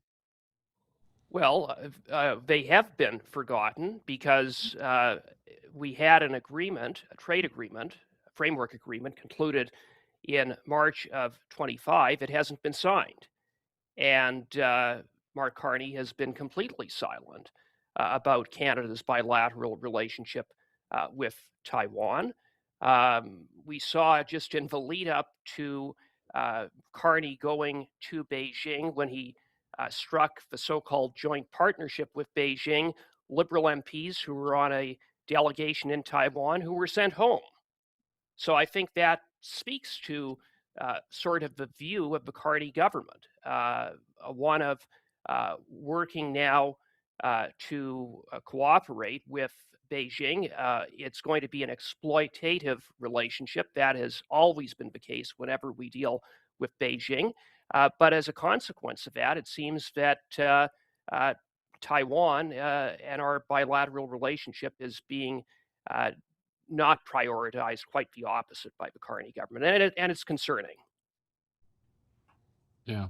Something a little bit different. I thought I'd ask you about your job title, which I'm very interested in, Shadow Minister for Democratic Reform. We talk quite a lot about that on this show, about democracy, and particularly about faith in democracy and faith in institutions, which is usually the language that you hear from the Liberal Party, I find. But we often find areas to criticize them on perhaps undermining Canadians' faith in democracy. And one example of that we spoke about repeatedly was Taobon, that very, very strange election, won by one vote, lots of uncounted votes. Just a very, very strange situation. And I wonder what you think of that. And I'm also interested in why there wasn't more pressure on the Liberals to call a by-election rather than being forced to do it by the Supreme Court. Well, there should have been a by-election, and there will be a by-election. So in the end, the right outcome occurred, but it shouldn't have taken this long. It shouldn't have gone all the way to the Supreme Court. So there were some issues in Terrebonne. They were not significant issues in terms of the number of ballots, but when you're talking about literally one ballot being determinative, that means everything, and that's why the Supreme Court said, no, we've got to have a by-election, and the seat has to be vacated. And that's a specific example, I would say, of an incident perhaps that erodes public faith in democratic institutions. But can you think of, or could you just discuss what let's imagine there's an election coming up, and you win, the Conservative Party wins a majority, and you're tasked with reforming Canada's democratic institutions. What would you focus on to make, particularly in that area of boosting Canadians' trust in public institutions? Well, I think one of the things that has most eroded Canadians' trust in the last number of years, or should, is foreign interference in our democracy and in our elections. We have the very same regime that Mark Carney is entering into this partnership with that actively interfered in the last three federal elections. And we're talking about interference that involved targeting specific ridings, that involved a strategy of voter repression to intimidate and coerce members of diaspora communities so they didn't feel safe to go out and participate and vote. The most egregious example took place in the last federal election involving Joe Tay, who was the Conservative candidate in Don Valley North. Mr. Tay had a bounty put on him by Hong Kong police, and then there was a transnational repression campaign by Beijing targeting Mr. Tay that involved him and his volunteers being followed, photographed. One restaurant owner who hosted a couple of events was summoned to the Toronto consulate, Beijing's Toronto consulate, on 2 occasions. It got so bad that Mr. Tay was told by the RCMP that it's not safe to campaign, that it's not safe to go door to door without checking in with us day by day. I mean, this is happening in Canada.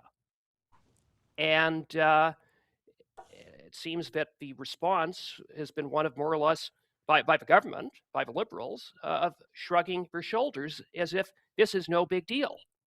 Now, there are measures that could be taken, some of which the government is in the works of taking, but they're taking a long time to doing it, like getting, for example, the foreign agent registry up and running, the foreign influence registry up and running. That was supposed to be up and running before the last federal election. Then they said it would be in place in June of 25. Well, it's now February, and we're still nowhere near getting it set up and running. I mean, that would be a very basic tool that could be used to counter foreign interference in our democracy and to protect Canadian sovereignty. How big of a role do you think the media plays in helping the Liberals in their bias, like with the CBC, in that, and not asking questions, not holding government to account? Accountability and transparency is how Justin Trudeau ran, and then Mark Carney said he would be even more transparent and accountable. We're not seeing that. I mean, you bring up a lot of concerns on Brookfield and the conflicts of interest. Questions are not being answered. How big of a role does the media play in supporting the Liberals and blocking or shielding them from accountability? They play a big role. And I mean, the good news is that more and more Canadians are getting their information from a variety of sources, including non-traditional media,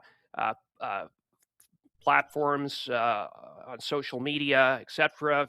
And so that allows more and more Canadians to get beyond what the mainstream media is covering to scrutinize things and ask questions about why are certain issues being ignored. But there are still a large number of Canadians that primarily get their news from the mainstream media. And of course, there's nothing wrong with that, except for the fact that when the mainstream media refuses to cover or ask important questions of this Liberal government, then that has an impact in terms of what Canadians who are getting their information from the mainstream media understand and know about. So yes, it's a big problem. We want to be cognizant of your time, and we are very appreciative to have you on. We're reaching out to a lot of MPs now, including the Liberals. We've asked many times. And we even have a local MP here, Stephen Fuhr, which I know personally, and he's refused to even respond to emails now. I think 7 emails by one of our 30-year journalists here. Won't even respond to emails. So we're trying to work on that. And do you have a last question for Michael? Yeah, back to the media, since you mentioned CBC, you two. I just wanted to ask you about, I'm not sure if you saw it, but there was a show on CTV last night where there was a host and 4 contributors, so 5 people in total, and they all pretty ruthlessly stuck the knife into Jamil Javani. There was nothing even close to objective reporting. There was no contrary voice. It was all attack Jamil Javani. And I just thought, because they didn't give any Conservatives a chance to comment on that, I thought I'd give you a chance to comment on your colleague who is being attacked quite vigorously right now in the press. Well, I thought the message was that it was all hands on deck. That if you have connections, contacts in Washington, D.C., use them, communicate. Well, Jamil Javani has contacts at the highest levels of the U.S. administration, including being a long-standing friend of Vice President Vance. And he went down to Washington and met with the Vice President, met with the Secretary of State, met with a whole host of officials within the administration to make the case for getting a deal done as quickly as possible with Canada. He was advancing Canada's interests. But suddenly now, it's, I guess not all hands on deck with the Liberals and with their friends in the media. Logically speaking, it's very difficult to understand why there would be criticism of Jamil Javani for going down to Washington, D.C. if the objective is to get a deal. If the objective is something else, such as, sort of continuing, I don't really quite know what, then maybe that is the basis for them criticizing Jamil Javani. But if you're putting Canada's interests towards getting a deal all hands on deck. Mr. Giovanni shouldn't have been criticized. He should have received considerable praise for his efforts. Yeah, well, according in the CBC world, he is a borderline traitor, I think, because he referred to anti-American hissy fits. That was their main objection. He used that term. Well, I mean, it's just insane because Mark Carney talks to President Trump, or at least he used to. Is he a traitor? No. I mean, we are dealing with a U.S. administration. They are our biggest trading partner. They are our most important ally. We have a strong and enduring relationship. We have a few bumps that we're dealing with. And what we need to do is work together to get a deal with the United States that is a good one for the United States and a good one for Canada. And the sooner we can get to that, the better. Can we get to that? I don't know. But criticizing a member of parliament who is using his best efforts towards that objective, to criticize that, to call him a traitor and a pathetic Liberal MP from Hamilton, using other words to describe Jamil, I mean, it's just disgusting.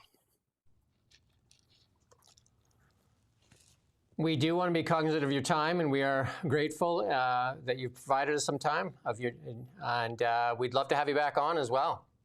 Well, I'd be happy to come back, and hopefully the next time I can get my camera working. We look forward to the next time that we speak with Michael Cooper. Thank you, Michael Cooper. And we're going to get back to the really big show. Thanks very much. And we have Jasmine on the show as well. She's in there commenting. Thank you, Jasmine, for joining us. You have a lot of people that talk about you on our really big show all the time. They're always trying to get us to get you on the show. And here we are reaching out to you right now. So if you could send an email to news@nowmediagroup.ca so we can get your contact, we'd love to send you an invite to join us on the really big show. Well, we got lots more to get at here. And so today's going to go a little longer than usual because there's a lot of stories. We do thank Michael Cooper for coming in here and sharing with us today. The Taxpayer Association here, Taxpayers Federation, put up this billboard right there in front of Parliament there. Look at this. The bill for bureaucracy up 80% in 10 years. How are you feeling about that? Getting any value? Most people aren't. Yeah. Another one from Holly Dona Blacklocks. The federal agencies last year mailed more than 1 million government checks that were never cashed, records show. And some of them were mailed to dead people. Direct deposit is a payment of method for choice for government in Canada. And some of those checks went to, people that have moved on to a different planet or a different world. Just, we need to get some AI going in there for sure and clean up some of this mess here. Misdirected direct deposits were sent to 10,522 accounts. Incorrect payments total 5.6 million. Some 4.2 were immediately returned by honest account holders, with 1.4 million unrecovered. And we did say that Liberal MP Titania Auguste from Terrebonne lost her seat there after the Supreme Court invalidated her election by a single ballot. So a lot of people in comments are asking, does she still get to keep her salary? Does she have to give it back? I mean, a lot of people are, upset about that. Obviously, she's likely going to be able to keep the salary that she got because, according to Elections Canada, she was named the MP. And until she was, I just wonder what the Liberal Party is going to do with her right now. That's the real question. So there will be a by-election. Now, there's a few now by-elections that are standing. I think there's like 4 seats, is there not? Freeland's, Bill Blair's, this one. Yeah, there's a few. And can't help, the cynic in me can't help but think that maybe they knew this all along, but they wanted to delay it as long as possible so that they could keep their, their fragile cohort together and keep that number as large as possible. Because we know that he was very reluctant, or it seems he was very reluctant to let go of Chrystia Freeland. That was a little bit too late, wasn't it? And it should have been. It's just amazing that they actually had a court decision on this, why it wasn't just automatically done. That is the... Ian and I did a whole Well, they had it on in it their on power, Friday. of course. The Liberals could have done it, and this is what I was so frustrated about, because it was obvious, and that's what I was trying to ask Michael Cooper about. It was obvious that we had the ballots in front of us. We knew. Elections Canada said, yep, these are totally legit. We made a mistake. Therefore, if you do this simple sum, the Bloc would have won that election, just based on what we know. So straight away, I mean, that's based on, the postal votes that were actually released to us that we know about. But we know immediately that the whole election is in doubt. So why didn't, in the name of a defense of democracy, why didn't Mark Carney and the Liberals just say, okay, right, we can see that this is a bit sketchy, and this is going to make a lot of people wonder about, what's the point of voting anyway? It's ridiculous. They won't even count my vote. And if it's obvious, Elections Canada even comes out and says, oh yeah, we just didn't count these, and that was our stupid fault. We made a mistake. And then still, the result will stand. When people see that, what do you think is going to happen? I mean, how corrosive is that to trust in democratic institutions? I can't think of anything worse. I mean, at least that's happened recently. That's up there. And yet the Liberals didn't do that. They had the power to do it. She could have resigned and said, look, I'm resigning. Let's have a by-election. Let's do it properly this time, kind of thing. Like, we really believe in democracy. Let's do it right. But she didn't. And I just think that's astonishing, frankly. And there isn't enough discussion of that. I for my sins, I watch a lot of the political panel shows, and all the coverage of this, all the commentary on this, nobody seems to have mentioned that yet. It's just this interesting, the new electoral kind of, the numbers now on each side, and what does this mean? And then there'll be a by-election, and it's interesting that the court has done this. But nobody has said what I think is the obvious. The Liberals should have done this themselves. They shouldn't have been forced to do it. Yeah, I watched that piece on CTV Power Play, and exactly what you said. They just talked about how it really, how it works for Mark Carney, and that they don't ask the obvious question. That's what's wrong with the mainstream media. It is basically crippled and corrupted. Like, they don't ask the obvious questions. They don't ask the obvious conflict of interest questions. They don't ask, this is a threat to democracy. They literally had the vote. They literally had it. They knew it was a legitimate vote, yet they did nothing about it. Neither the Liberals, this MP, or Elections Canada. They had to wait for the court system a year later to do something about it. And it'd be amazing to see how that court decision would have been if this would have taken away a majority for the Liberals. Do you know what I mean? If it was hanging by a thread. Interesting to see. And then the floor crossings, like Michael Maw canceling 27,000 voices because he made a backroom deal with Mark Carney. And that we don't get to see that either. What did he trade for 27,000 votes? But that's the thing. You say, what if it had been a majority? And then you also mentioned the floor crosses. That's very important, isn't it? If you think about this from a kind of liberal HQ, maximum cynicism, get your Machiavelli out, just think about liberal interests. You're looking at this kind of thing and you're thinking, okay, we can maybe get these people here to cross over to the Liberals, and then we'll have a one-seat majority. But then what about Terrebonne? And it's like, okay, well, we can't afford to be ethical. We can't afford to be the good guys because we need every seat that we could possibly have, because we might have a majority of one based on defections. So, I mean, I just can't help but think that this kind of thing is played into their decision-making. Because why else? This undermined Canada's democratic system, I think, in a really sort of gruesome way. It really exposed the flaws in the electoral system, but also the flaws in the moral system of the parties, because they didn't do the right thing, or specifically the Liberal Party in this case, did not do the right thing because it was against their interests. And this happened in Quebec as well. The precious Quebec, which we all have to sacrifice for to keep happy, and who are now going through, as usual, a sort of separatist nationalist moment. Just think about it from that perspective. Was this good? Was this good for Canada's democracy? And I don't know. As for the media not talking about it, I mean, do they even know that? Do they even know right from wrong? Do they know that was a wrong thing to have done, and the right thing would have been to have resigned? I don't know. I don't even know if that ended their head in the first place. Well, a former campaign manager and longtime political aide to Liberal MP Nathaniel Erskine Smith from Beaches, East York, Ontario, has been cited for multiple violations of Election Act. Breaches included falsifying records. And this is another one from Hollydon and Blacklocks. Andrew Goodridge was the official agent. And 8 notices of violation disclosed on Friday. Offenses occurred while Goodridge worked on Smith's 2019 and 2021 campaigns and a separate 21 Liberal nomination race for a candidate in Don Valley. His fine for doing all that? $2,300. Chrystia Freeland just got a fine as well for just... That was, what was that, 900, I think? $900? She got let off, didn't she? No, she got let off really well because she was the finance minister for Canada, then transportation manager, finance minister for Canada, look at our finances, and transportation manager, or minister, and then we gave $1.1 billion to China, and the finger pointing there between EB, Gregor Robertson, and Chrystia Freeland. Nobody took accountability for it. Mark Carney never asked the question.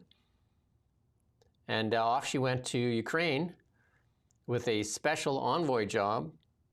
And she's going to look after the billions, tens of billions of dollars that the Canadian government has given to Ukraine with no oversight. And also this one, Nathaniel Erskine Smith here. This one is not quite as bad as Chrystia Freeland's one, in my opinion. Anyway, this is to do with his agent. He could just say, "Oh, that guy. What's he like? That guy? He ruined my life there." Whereas with Chrystia Freeland, it was her. It was all her, because she went to a press conference, a government press conference, and talked about party matters, and that was deemed by Elections Canada to represent free advertising, basically. And so an abuse of her position as a public official to promote the party.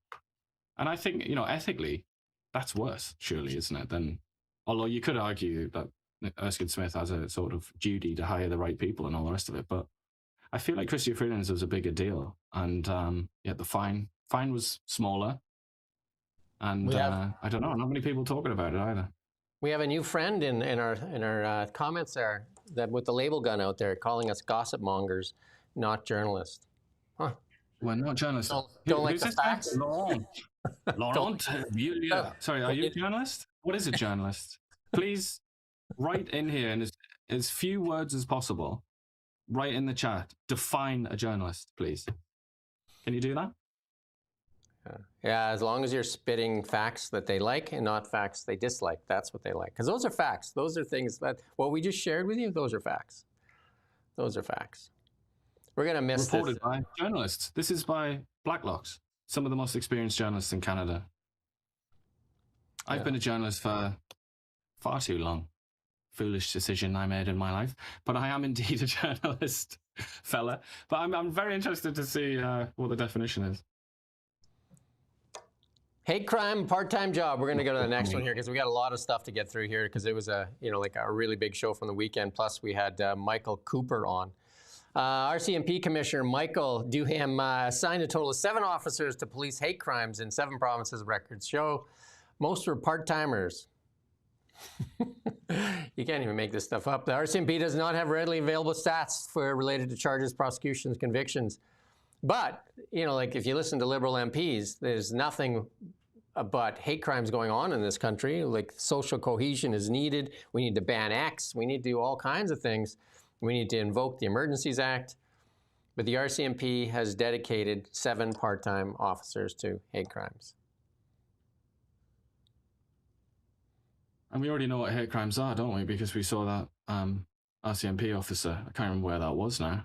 Was it York Police or something? Where she started to explain about how family values or something like that. Traditional family values represents extremism and hate crime, that kind of thing. But also, I mean, I don't want to, I'm not necessarily picking this guy out for criticism, but the Tumbler Ridge RCMP commanding officer, I believe it was, talking about transitioning from male to female, something that's not possible. Not even, trans activists would say that. It's not about male to female. It's about boy to girl or man to woman. Gender is different from sex in their worldview. But he didn't understand that, and yet he still stood up there very confidently. And you can guarantee that the RCMP generally and police forces across Canada, you can guarantee that they are similarly unaware of queer theory and other kind of critical theories that inform this worldview. They don't know about it, but they're being asked to enforce it and arrest people. It's a bit of a mess, isn't it? We're going to talk a little bit about our investment in Canada, and that is one of the toughest things going on in Canada right now, the uncertainty that's caused. But even look at our Canadian pension plan. Where does it spend most of its money? Where does it invest most of its money? United States of America. Where does Mark Carney's Brookfield? United States of America. Where's most of Mark Carney's, over 90% of Mark Carney's investments? United States of America. Seeing a trend there? I saw there was a really CBC, wasn't it? This story that raised this issue, and I believe, let me have a quick peeky poo, but I believe it was only Alberta had majority or close to majority Canadian. Yeah, no, it does. A plurality of Canadian. The Alberta Investment Management Corporation, 40.5% of all holdings are Canadian, which is more than the Ontario Teachers Plan, more than the Ontario Municipal Employees Retirement System, more than the CPP. But that's Alberta. I thought they were all traders in Alberta and they hated Canada. But apparently they believe in Canada more than Canadian pension plan. I was going to bring our prop onto the show and I forgot about it, the Globe, because this is the perfect time for the Globe. Because Mark Carney is reportedly now planning to chaperone the courtship of the world's two largest trading blocs, European Union and the Comprehensive and Progressive Agreement of the Trans-Pacific Partnership. Carney, according to the article published by U.S. media outlet Politico, is keen to bring the groups together and create his own kind of trading bloc. All about globalism. Again, consult the Globe, and look who is. You got it? Look at there. He's got the Globe. There. So we've got the prop. We've got the prop. Right, you got to keep going. That's Canada. Africa. There you go. Keep going. Canada. And then tilt it a little bit so we can see it. There you go. Right. What's There's that? Canada, yeah. Zoom out a bit there. There you go. Consult the Globe. There's a little Pacific Ocean, and there's our friends that we're going to trade with. Not this guy here. Not the biggest economy in the world. It happens to be right next door to it. And the one that we can currently trade over 70%, I think 74, 75% of our trade is with that partner. We seem to want to do nothing but light it on fire. And then that naming of that lady there to do the negotiations, the one that invoked the Emergencies Act. You can imagine the strongly worded memo she's going to be writing to the Americans. I mean, I like to think deep down, this is my conspiracy theory that I believe in. I like to think that this is all one massive, squid ink splash by our elite here in Canada. And the objective is to get a good, nice, comfortable trade deal with the United States. That's my conspiracy theory. That's why I secretly believe that that's true. Because they couldn't possibly think, could they, that we were going to replace the United States in any meaningful way, to any significant extent, by doing trade with Malaysia and countries like that. Australia. What are we going to do? I mean, we all love the Aussies, but our economies don't really go together, do they? We both produce, Australia and Canada both produce lots of natural resources and agriculture. What are we going to do? Stick around for the end of the show. They'll sell us sheep or something. I guess that might. Stick around for the end of the show. We have the Australian finance minister, and she's going to make champagne look smart, so you're going to want to see that. But in the National Post... This goes back to what we've said anyway, sorry, just to hammer this home. This goes back to what we've said many times. The United States is more than just the world's foremost military power and lots of other things, biggest economy, all the rest of it. It also has the most precious thing when it comes to a global trade, and that is a gigantic consumer market, where the average American has loads of money compared to the average human being on this planet. So if you want to sell stuff, if you want to get into a trade deal, the point of a trade deal is kind of to sell stuff, isn't it? Obviously. America is beyond the golden goose. I mean, it's It's indispensable. If you want to grow your economy through international trade, and it doesn't include the United States, you're not going to sell much. I'm sorry to say, because the sort of countries that we're talking about here in the EU and the Trans-Pacific Partnership, they're more developed countries anyway, and they have their own stuff, and they have their own barriers as well, like the European Union, and they don't have massive consumer markets. Or if they do, like Europe has quite a large consumer market, but they buy European stuff and Chinese stuff as well to an extent. It's just, it doesn't seem particularly well thought out, really. But at the same time, you know, the more trade, the better, I guess, theoretically. But Canada's already in this marvelous position where it has trade arrangements with loads and loads of countries. And the problem isn't so much that we don't have them in the first place, it's that we don't sell anything. They don't seem to work for us, except for one, which is CUSMA. Serious question. How many nations do you think would trade our position for our geography, our natural resources, and our proximity to the United States for their own nation? How many do you think would trade for that? Like, all that we have going for us, and next door is the world's largest economy with the world's largest military and the world's largest consumer. We have it all, yet we decide we wish to look elsewhere. We wish to suppress our natural resources, okay. And we wish to stick a stick in the eye of their administration.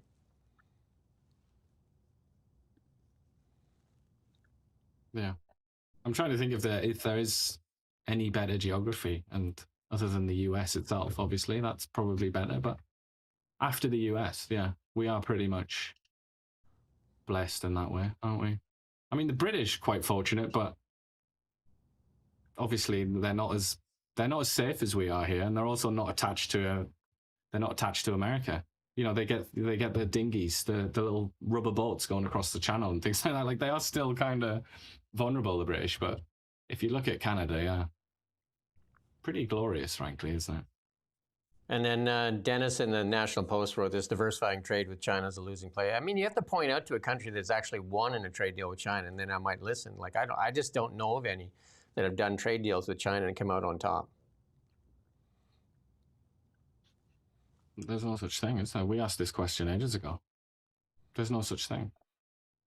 I mean, I would like to be disproved, or I'd be interested in being disproved, but no. I mean, the Americans and the Europeans kind of rode the magic carpet for a while, didn't they? We were looking at TV prices going down. That was kind of beneficial, wasn't it? Particularly to the poorer people in the West. But that was in exchange for hollowing out the industrial sector and lots of other terrible things. So overall, on a net basis, I think we all lost, didn't we? And then the lesser countries, like the smaller economies, they just get absolutely ransacked. They just get gobbled up, don't they? Well, we're going to try and speed it up a little bit here. We're going to play a partial clip of this because, again, we're running late, but there was a ton to get through here. So this is questions for CSIS on what's the threat in the Arctic. And we'll play a little bit of it, but we're not going to play very much of it. I'll give you the rundown. I have a lot of questions, and I was hoping we could, as best as possible, approximate yes and no answers, but I understand that some nuance is required. My first question is, do you think that China is the greatest principal threat to our Arctic sovereignty? I would say it's a primary threat, yes. That's good. That's good enough. Again, we got to get a lot through, and that's basically where it's going to boil down to.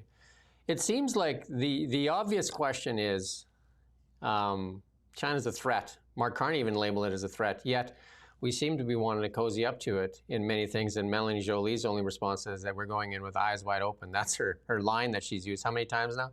We go in with eyes wide open? She has so many little phrases that she uses again and again, but that's one of them, yeah. Eyes wide open. Well, and then there's the Anita Anand approach, who is at the Munich security conference, I believe, isn't she? And, well, there's videos of her coming out. I'm pretty sure it's that. And she's just refusing to even admit that China exists. It's just Russia. And then this is here, they want to ban X, and they want more social cohesion. And this is the lady that we did the story on Friday on her, that she's a Liberal senator, and she wants to see X being banned here, or the use of the federal people using X, and then what's next? Ban it for everybody. X is likely the thing that saved democracy in the Western world. We'll just listen to a quick piece from her. Last week, the province of New Brunswick announced it would no longer use X, the social media platform formerly known as Twitter, for any official government communications, citing concerns over harmful content and inadequate safeguards. The city of Fredericton has also stopped using X after a city survey showed that fewer and fewer residents were still on the platform. When will the Canadian government follow New Brunswick's lead and stop relying on X for official communications with Canadians? That's good. I don't know about you, but I don't feel the urge to like mock or attack a person like that. My primary feeling is pity. It's almost sorrow. I feel genuinely bad for her. I know that's ridiculous because she's in a position of power and all the rest of it, and I pay her a gigantic salary, and we all do. But nonetheless, she is clearly struggling a bit, isn't she? She's a former CBC employee as well. That might explain. She's been traumatized. But, obviously you're not looking at... I don't mean to be sort of like a pop psychologist or whatever, but you're not looking at somebody who's thriving there, are you? You're not looking at a happy, flourishing individual. I suppose the worst, if you want to be really sad about anything or anyone, it's the fact that, however small, she has some kind of a role in governing this country and you and us, even though she maybe needs to go and visit a quack forthwith. She looks like she's got a heck of a mask on too, not just your regular mask. Like she's doubling up, isn't she? Got the double duty thing. She's got the big one for sure. And she's mastered the art. Clearly, she's a pro. She's a seasoned veteran. She's mastered the art of wearing glasses and getting it under so it doesn't steam up.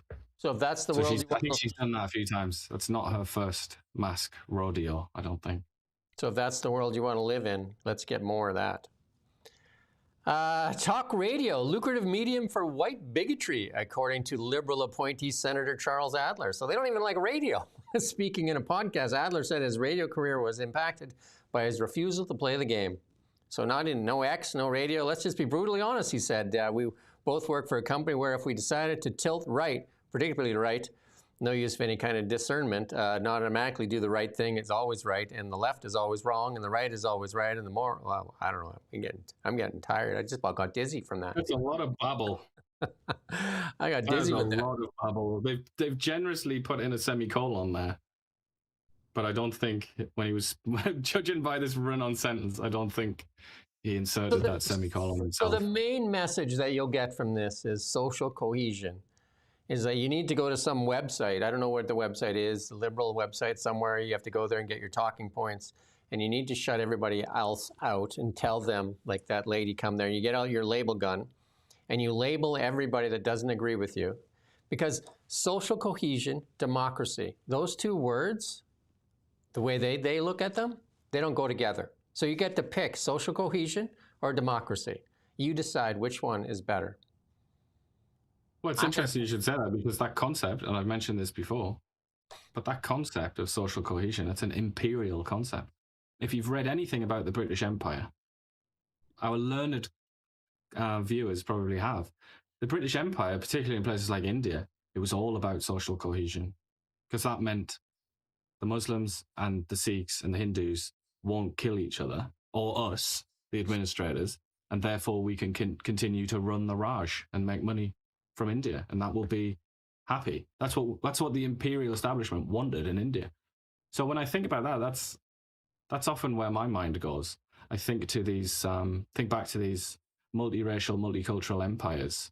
The Ottoman Empire would be another example, and how there's an attempt to just like let's have harmony so that we can continue to sit comfortably in the king's chair. So, but they run this word over and over again. You're going to hear it more. Just listen to it. Listen for it. Social cohesion. Mark Miller uses it. The media used it. Social cohesion. It's almost like you shall not resist social cohesion. And this is what they're going to use to ban platforms, do different things. We got to remember, and we complain about this all the time, the Online News Act has banned us from Facebook and Instagram. That's what the result is. And close to 100 outlets have failed across Canada so that we can have one mother outlet, the deep mother, the knowing all, being all, the social cohesion home place, the CBC, where Rosie Barton and David Cochrane control all the sausage rolls. And they only dole them out when you're been good. I don't think Ian and I are ever going to get a sausage roll from the gods at CBC. I don't think Blacklock's are going to get any sausage rolls either, because talking about the Tumbler Ridge thing, they refer to the gunman. Sausage rolls denied. Golden sausage rolls. And here's Kevin Klein from the Winnipeg Sun. I've actually sent him an email and invited him on the show as well. How much more evidence do we need before admitting many Canadians already know CBC is no longer fulfilling the role it's created to serve? Continuing to fund it. He's got the number wrong. It's $1.6 billion now. No longer defensible. Well, we've been preaching about that for a while. And they are the social cohesion. They won't even do stories that go against the social cohesion. They won't do the conflicts of interest. They won't do anything other than beat up people that go against social cohesion. It's getting really bad. And Ian put this up here, that the CBC and other media outlets just went to town on Jamel Javani there. They just basically brought the label gun out. This is what they do. They brought the label gun out and they just started labeling them. Traitor, all kinds of different things. Again, the goal is minimize, and marginalize. Minimize and marginalize. But it was everyone. You know, they have people on there who are conservative. Like they have somebody on that was an advisor to Stephen Harper or something. And that's like, oh, we've ticked the box then. We've got conservatives on here. Lo and behold, all of them just said Jamil Javani is like he's a complete fool. He's messed everything up for Pierre Poilievre. He doesn't seem to realize how many jobs have been lost and all this kind of. It's like, because he said that the anti-Americanism, his fundamental point is this: anti-Americanism has been self-destructive for Canada. Anti-Americanism particularly from those who govern us, people with power. Obviously, it doesn't really matter what the average person says. So our elite, let's say, their anti-Americanism has caused damage to Canada, right? That's his point. That's not even I don't think that's even an interesting point, never mind a controversial point. We say this often, and I think it's very easy to explain or justify that as the truth. But that's what he said. And he's now like public enemy number one. CBC, which we all pay for, including him. He pays for it. He pays for the CBC with his taxes. They sit there and there's 4 contributors, 1 host, and they all just knife him in the back, basically. Even the host, like I quoted what the host said, where he said, I mean, there's a reason why some folks are having a quote, and he did this, scare quotes, hissy fit, right? Talk about the auto sector, Ingersoll, Brampton, the list goes on. There's a lot of reasons why Canadians are upset with Trump and his administration. A lot of Canadians are also upset with Mark Carney and his administration, but obviously don't ever expect to hear that. I'll go one further. I'll go one further. There's a lot of Canadians upset with the CBC because they're not doing the job. Don't expect to hear that either. They're not doing the job that they're paid to do and being Canada's watchdog. They have failed miserably. The Online News Act, miserable failure, and they continue to do it. Again, we're an accredited news organization, and they put the boot to our throat, and they keep pressing on it, and they've taken away half our traffic, half our revenue, and they've done that to all media outlets in Canada, and they continue to feed the trough, shovel money into the trough for the CBC, so that it can be the outlet of social cohesion. And again, those are facts. Those are literal facts. I didn't see that guy, Laurent, who popped in to say that we're not journalists, we're gossip mongers or something. I asked him to define a journalist. Well, the thing about a label gun, you just come out there and spray it and run, right? You spray it and run because you don't want to actually have a discussion, right? You just spray the labels. And it used to work. Cancel culture used to work. Isn't it? And I do thank everybody that's sticking around here because it is a longer show today. We're going to clip it up into smaller pieces for sure. But there's a lot for us to get through, and there's a little bit more to go, usually with 2 hours, but we're going to go over today for sure. But listen to this. Absolutely, they speak the failure, the absolute failure, but they continue to say it's going according to plan. And this is CMCH yesterday. Caution Canadians against celebrating temporary gains in housing starts amid longer-term construction declines. Gregor Robertson repeatedly pointed to a temporary increase in housing starts last summer as proof the plan's working. Yet, the total monthly seasonally adjusted annual rate of housing starts for all areas in Canada was down 15% in January to 238,059 units. The touts, not so much. The reality, abysmal. Yet, according to Gregor Robertson, going according to plan. What is the plan? Can you share the plan with us? Because we'd like to know the plan. He says repeatedly pointed to a piecemeal data on temporary gains as proof of success. Again, you can just pick one stat out of anywhere. I can do this game all day long. We're on the right track at this point of about 14% higher than September. They said they were going to build 500,000 homes a year. That was the campaign promise. You remember that? And then the PBO's office said in those 5 years, they're actually going to build an additional 26,000 homes. 26 or 28, I can't remember the exact date. Very little. And for, I think it was $4-point-something billion too. And they still haven't got that GST on first-time home buyers. Hasn't received royal assent yet. So it's actually putting people on the sidelines. Our good friend Claudia here says she thinks that they're grooming Gregor Robertson to be the next Prime Minister. I mean, he looks like a Prime Minister when you take a photograph of him. But if you listen to him speak, it's just like, no, sir. I don't think he has any prospect of being Prime Minister. Unless they can figure out a way to like get a mime or something to speak for him, a ventriloquist. I think he'd be better off with a Marlboro commercial riding a horse or something, if that's what people are looking at for Prime Minister. It's a bit like the American comparison would be possibly Gavin Newsom, who kind of looks like a president from a movie or something. But then you hear him speak and you look at his actions and it's like, wow, not gonna win. Well, he might win. God knows. Gavin Newsom and AOC in Munich there this past week has been just like watching. Kamala Harris would have been better off there. At least Hillary Clinton was actually coherent, even though she was full of TDS, but she was at least coherent.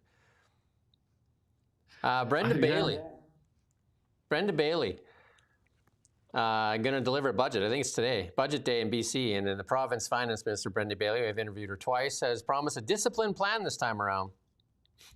They said that a couple days earlier, that they're going to deliver this budget that people. She's going to be the most hated person. She said it herself. And then it sounds like they're not going to cut anything. So, because they're too scared to cut anything. They're scared of the blowback that they're going to get. She just sounds like an abusive husband or wife, really, doesn't she? It's like, it's going to be different this time, I promise you. This time. And I think you must put this in the Fraser Institute here. British Columbia heading towards another lost decade. Yeah, that's just because you've mentioned this. Actually, not just you, but some BC Conservatives that we interviewed also mentioned this, talking specifically about the 1990s. But definitely you have. You've talked about this loads of times, haven't you?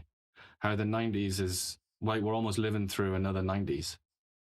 And lo and behold, the Fraser Institute has come out with the data, and it looks like you were right. You have that chart? No, we don't have it. I gotta put it in late, I guess. He's going to put it in there as we go through this, right? And BC and Alberta used to be the 1-2 punch for Canada. It used to literally be the 1-2 punch for Canada. Alberta is what it's holding up its end of the stick, and BC is literally a punching bag. And it's David Eby and the NDP. I mean, one thing they are good at is blaming, always finding a straw man. I don't know who the straw man's going to be today. I imagine Trump will be the straw man for this, again, budget that's going to be. There we go. There you go. I mean, this is per capita growth. Yeah. Average per person GDP growth in BC. And it's the bad old 90s, isn't it? I listened to Eby sell that it's not really about the economy. The most important thing about the economy is the people. I'm just like, okay, who are you selling that to? Who are you literally selling that to as people try to put food on the table, put gas in their car? Anyway. I mean, we've got that same thing now. If you look there, the share of gross fixed capital formation in machinery and equipment has gone from 28.2% in 1998 to 10.2% in 2023. That's a similar story nationally, that isn't. But I mean, that is massive stagnation. That's like, stagnation has a terrible effect on a society. Except Japan, for some reason, seems to be going okay there.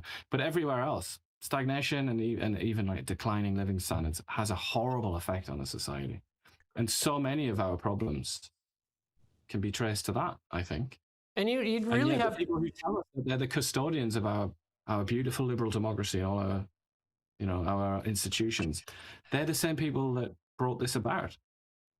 And one of the main consequences is you get people questioning all kinds of things. Like immigration, obviously, is the big one that comes to mind, which was approved of, generally speaking, by Canadians for a long time. But when you have stagnation consistently, then everything's on the chopping block. Everything can be questioned or should be questioned and doubted because the system is clearly not working. So the more you can get this show out to more people that they can understand what's really going on, the more that you'll wake up voters, because there's a lot of people that still think the NDP and Liberal are doing a really good job with the economy. I don't know what they're watching, but the media, the government-funded media, is not holding them to account. The one that they allow to get access to them is not holding them to account. So you can help by sharing this wherever you can. Share it on your Facebook, share it with friends. We're on audio now too, so we're on Rumble now. We're also on Spotify, Amazon, Apple Music. You can actually go to the reallybigshow.ca. We'll put the link in here, and you can go there. You can see a bunch of the channels we're on. You can become a member here. You become a Thinking Canadian. We see a bunch of Thinking Canadians on here. We see a lot of people. And we really do want to thank a lot of people that showed up here in the beginning when Ian and I started doing this about a year ago, and there was like 20 or 30 people on, and people, the label guns were out there a lot then, saying how we sucked so bad that nobody would listen. So now they're just meaner, I guess. Peter Millibar, running for, I've interviewed Peter before. He's running for the leadership of the Conservative Party here. And he says that, find out on January 29th, she said she's going to be the most unpopular person. And then a couple of weeks later, her and EB paint a picture of a government will finally be reigning in. And then 2 days before the budget, we're not changing anything. I mean, that's what we just said, right? Just basically, they probably were going to do some stuff, heard some feedback, just like remember when the Liberals were going to put the federal government workers into the military? That was, I think, one day. They backpedaled in 1 day. Backpedaled in 1 day. They got a call from the union that said, hell no, we won't go. And then they tried to do the Coast Guard, remember that? They said the Coast Guard is going to be part of the military. And the Coast Guard said, hell no, we will not carry guns. So there you go. But the thing is, they can talk as much about balance in the budget as they want, but they're victims of the news cycle, aren't they, in the way that all sort of Western politicians seem to be. And in the wake of this terrible tragedy in Tumbler Ridge, the pressure is now on in a big way to spend loads more money on what they call mental health. Well, I don't even think they qualify it, just mental health. I don't really know what that means. Counsellors, I guess. But it's a very vague term. But the pressure is on big time. It's like more money, spend more now, emergency money, which that might be a wise thing to do. But the problem is that they can't operate independently, really. That they're victims to these events, and then they find it necessary just to dramatically change. So I would imagine that there's going to be quite a lot of money in there for what they call mental health. And that's going to happen again and again and again. I do have Renee Merrifield, so I'm going to be going strong on this. Renee Merrifield will be on the ballots coming at noon here. I probably won't even have much time to prep, but we got a few things left here, so that we want to get through them because they're important. This is the COVID response was a symptom of replacing the culture of questioning in science and the culture of authority. That is the biggest problem in media. They became advocates for government of power. They became advocates, and anybody that spoke out against them, they were labeled misinformation, disinformation, and the people that usually claim that there's misinformation, disinformation are likely the ones spewing misinformation and disinformation. And this is Jay Bhattacharya, the NIH director. I was going to play the clip, but I mean, just in all, you can go find the clip yourself. But just in the interest of time, we won't play the clip. But it really was the culture of you had to adhere. Like anybody that was outside of groupthink, and I did groupthink when I was going through my CMA. Groupthink is a powerful thing. It's an absolute powerful thing, and it is something they fought against. That's what journalists should never be part of groupthink. Journalists should be asking if a government says, jump, the automatic response from the journalist should be, why? Like, why? Why should it jump? Yeah. But that goes back to the old saying, and that's kind of like how I grew up being taught this as well, which is that it doesn't matter so much what you think. What matters is how you think. And I feel like a lot of people, maybe in the comments here, who listen to us, they don't agree with us on everything, obviously, and maybe think that some of our takes aren't particularly wise or informed. But it's about how we get there. That's what matters, isn't it? It's how you arrive at your conclusions. And I feel like with our journalists, at least the mainstream ones, the ones that actually get to ask the questions, they don't seem to be able to think, really, or they don't seem to have bothered to learn how to think. So they don't naturally inquire about these things. It's not, they just, whatever the hive mind is telling them to say, they say it, basically. It's a and simple, the hive mind is their friends who are all just like them. It's a simple rule, though. I mean, as a journalist, it's the simplest rule in the world. You go there, ask why. That's the question. Why? Do you know what I mean? Just why? Not how shall we repeat the message, sire? Not that. That's not it. But yeah, because they got this, because they're this, they got the begging bowl out. They're just like, can you fill the coffers, and then we'll do as you want, as you need. We have a media in Canada relying on government money. Yeah, and in that environment, in that, you know, having said that, it wouldn't be a particularly appropriate thing to have staff who are all about thinking for themselves, would it? That would be a bad thing, because they would knock the ball over and spill all the sausage rolls on the floor. So you want people who are nice and steady away, very, very predictable, do exactly what you expect them to do, and that is CBC. But I have to say, James Fawcett. I knew you were going to see that. I knew you were going to see that one. What's the problem, man? Like, I did shave it off, and it didn't look very good. So, what we could do is we could use AI, and we could be max headrooms, and you know. Elon Musk, we talk about AI. Elon Musk, we're not going to play the clip in the interest of time as well. There's going to be, the Cybercab, they're going to start production in April. And no steering wheel, no pedals. Crazy. Absolutely crazy. But I do want to play this clip. Just make sure you turn the sound off on this. And look at the hand dexterity of this. Just look at what's going on with the hand on this Optimus. What's that? No sound. Don't keep the sound on, because it's a lot of music. That doesn't even look real. And then the other thing is, I watched a presentation, I didn't put it in here. I watched a presentation in China of robots on stage dancing. Yeah, I saw that. Pretty wild. Amazing.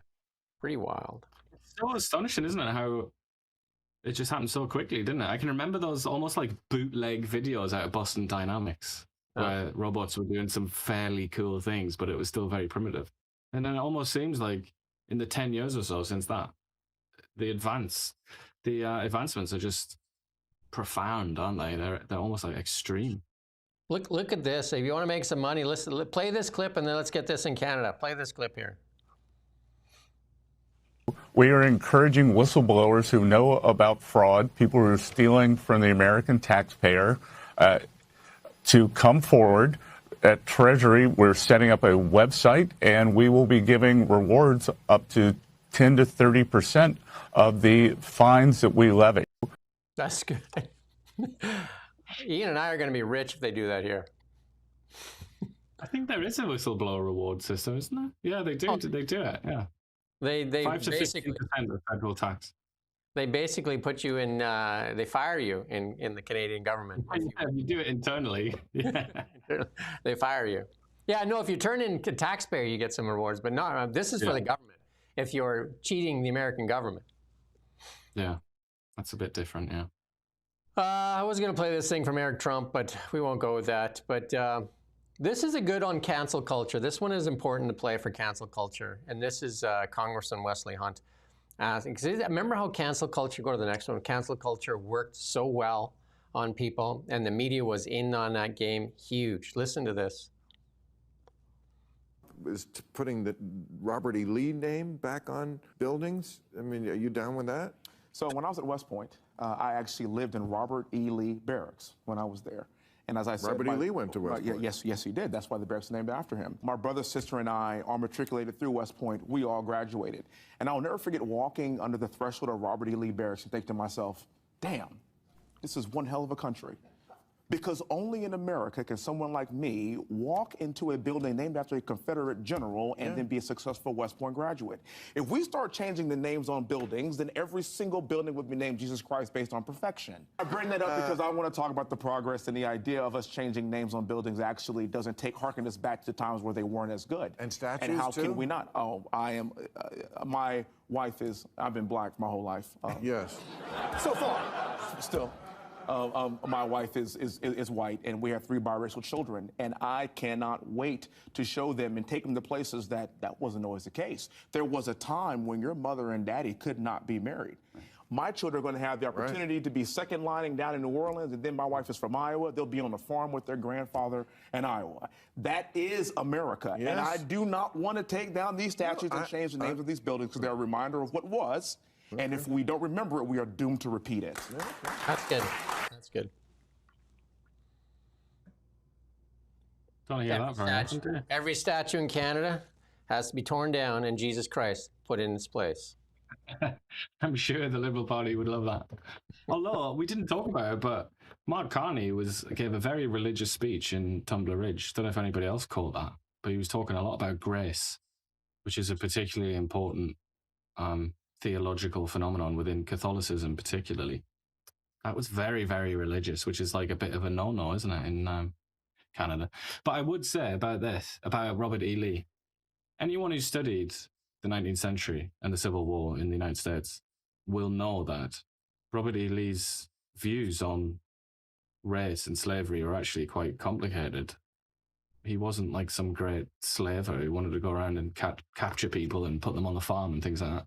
In fact, Abraham Lincoln was probably a bit more hardline when it came to questions of race. Abraham Lincoln, for example, had he survived, had he not been murdered, probably would have deported Black Americans to Africa. That was his intention, or to the Caribbean. He wanted to, I can't remember the word, repatriate, I think it was the language he used. Like Abraham Lincoln had, and he had views on black and white Americans saying like, there's no way that they can live together. That's not possible. That's not something that we can do. So Abraham Lincoln, this guy whose name is everywhere in America, you know, the city's named after him, like statues of him everywhere. You know, he had very complex views on race and on slavery. And like I say, in many ways more like hardcore than Robert E. Lee. But this is just the thing, like anybody who chooses to read about a subject like this, you'll see this time and time again. It's not just Robert E. Lee. It's never as simple as it seems. Talking about cancel culture, one of the biggest bastions for cancel culture comes right from Hollywood, where they want to go on stage, accept their award, and tell you how terrible you are. Or, you know, like I think Ricky Gervais had a really good speech. Just come up and get your damn award and shut up and go sit down. But they didn't invite him back. Look at this clip here. This video, we're going to show a little bit of it, but this is about a 3-minute video. We'll show maybe like 30 seconds of it. This was made by 2 guys in AI, and just going to show you a bit of it. We're going to turn the sound off. I think it has music. Well, if it has music, turn it off, but not music, then you can let it play. But go ahead. I'm really busy. Can you get Sophia today? What? No, I have a meeting. I can't. Oh, shit. Fine. Reporting what is being called a geomagnetic storm. This is a phenomenon caused by a massive information as it comes available. Stay tuned to this channel for continuous coverage.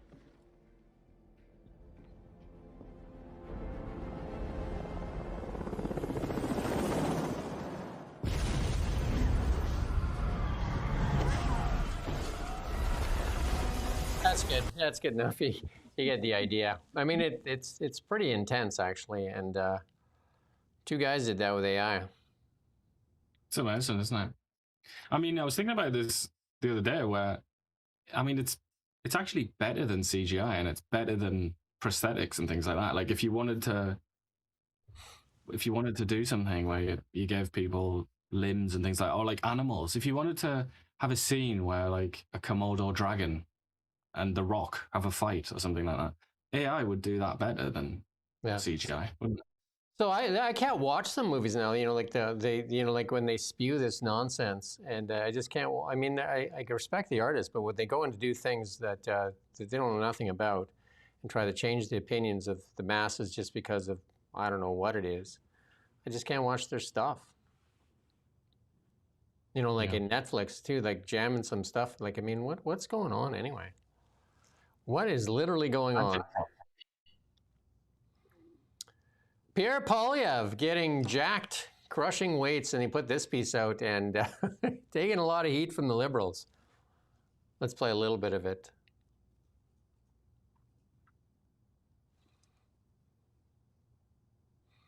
I think it has some music, so we just turned the music off and pumping some iron there. Yeah, lifting those big balls. I mean, I can attest to. I can attest to that. I was 60 pounds heavier. I think like 6 years ago now. 6 years ago, and I started eating more whole, and I work out every day, 365, even Christmas Day.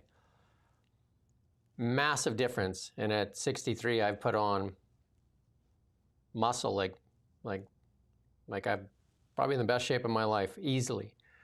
And it takes dedication. And I know it's tougher when you have young kids because you just can't find the time. But, for what Pierre's doing, it is, like you have to invest in your body. And physical fitness will lead to mental wellness as well. It's one of the biggest things that will give you confidence. And I don't understand why they're going after him for it.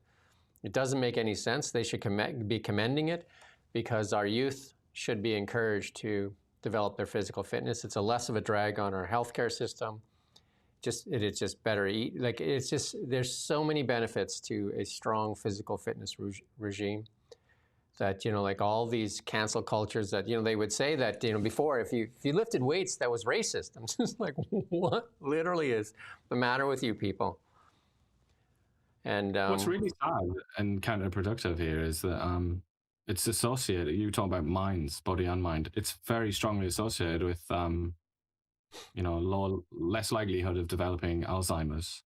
Everything, absolutely everything. And Alzheimer's and dementia, and also it keeps your heart stronger is another thing. But those three, like brain degeneration and heart problems, that's basically, as a country, that is our main expense. That's our primary expense. That's what we spend the most money on, pretty much those diseases. And we have this marvelous technology where you lift heavy things, like we can just do that, and that staves off those problems. So you'd almost think like a bean counter like Mark Carney, you'd think he would be all over this. He'd be like, yeah, everybody go to the gym, because then our fiscal position will be a lot healthier. So I find it so odd that they do appear hostile to it. There's two phrases that will help you in your life. Ready for this? Is the tip of the day. Pick it up, put it down. Pick it up, put it down. And if your physical fitness is not doing well, pick it up, put it down. Pick it up, put it down. And just repeat. If you find that you're smoking too much, put it down. Find you're drinking too much, put it down. If you see whole food sitting around, pick it up. So pick it up, put it down. Pick it up, put it down. Get that fiber in you as well. Fiber's the new thing these days. Lift, like I said, I've changed my life doing it, and for the better. And I feel my mobility, all kinds of things have changed. And I don't miss the extra 60 pounds that I was hauling around with myself all the time. I look younger than I did when I was 55. We'll put up a picture one day. You can go on my LinkedIn. I actually put it up there on Pierre Poilievre's post there to show you how you can transform yourself at 55. And Flip Flop Ford needs to transform himself into a person of integrity. Listen to what Flip Flop Ford has to say today. Looks like he's got a Coke. Coke Zero? Coke something. There you go. Let's listen in on Flip Flop Ford. Yeah, it is Coke Zero. Coke Zero. I just don't do this as well. I got Coke Zero at home. It's delicious. That's good enough. That was a Rob Ford quote, wasn't it? Did you hear that? No. That's weird that he did that. You know, his brother said when he was accused of, well, everybody knows what I'm talking about, where he said, I got plenty of weed at home. Yeah, he did different kind of Coke. Wasn't Coke Zero. No, but he was talking about his wife. He was saying, you know, I got plenty at home kind of thing. Because anyway, it's a very famous moment in his brother's career. And then he's like, I got plenty of Coke Zero at home. Does he know that? Did he do that on purpose? I can only assume he did, which is really weird. Such a performer. He's such a performative guy. Like, it is definitely all performance for Flip Flop Ford. Coke Zero is all right, though. People slagging off Coke Zero, I can't subscribe to that. But that's my primary sins in life are an occasional McDonald's and an occasional Coke Zero. So I'll go with you on Coke Zero. That's how much of it you should have. Zero. No, it's not good for you. It's definitely not good. I used to drink 5-6 Coca-Colas a day, or Pepsi. I wouldn't even care. Pepsi, Coca-Cola. I definitely had the problem. And then I switched to iced coffees, which is just as bad a problem. But I just drink soda water now, or just straight up water. But you want to tell, here's our fun part with the absurdity. This is where we're thankful that AOC is around, because it makes some of our Canadian diplomats actually look smart. Listen to what AOC has to say here. And in Venezuela, for example, it is not a it is not a remark on who Maduro was as a leader. He canceled elections. He was an anti-democratic leader. That doesn't mean that we can kidnap a head of state and engage in acts of war just because the nation is below the equator. And that's good. She's just like a gaffe machine. She also attacked Marco Rubio because Marco Rubio talked about Spain introducing certain things like cowboys and ranches and things. And then she said, what did she say? No, that was actually Mexicans that did that. It's like, who do you think the Mexicans are? I know, like she's like, were the Aztecs before Spanish settlement? Were they Mexicans? Or is that something to do with the fusion of those people? It's just like, she's hopeless, man. And the Maduro, Venezuela. You gotta love that as well. No, at least I think she speaks Spanish, so at least there's some kind of justification. She is not the brightest match. And you have to wonder about the people that actually want to vote for her, though. Like, what does the matter with their brain cell? And I say cell because there can't be many of them. Because did you see her question on Taiwan? If the United States, if she were president, would she protect Taiwan? I didn't see that.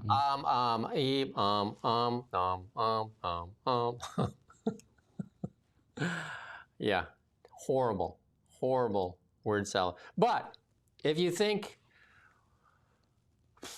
Francois Philippe Champagne is horrible, this is the finance minister from Australia listening in her committee answering some questions. Listen to this. This is wild. Just don't have that figure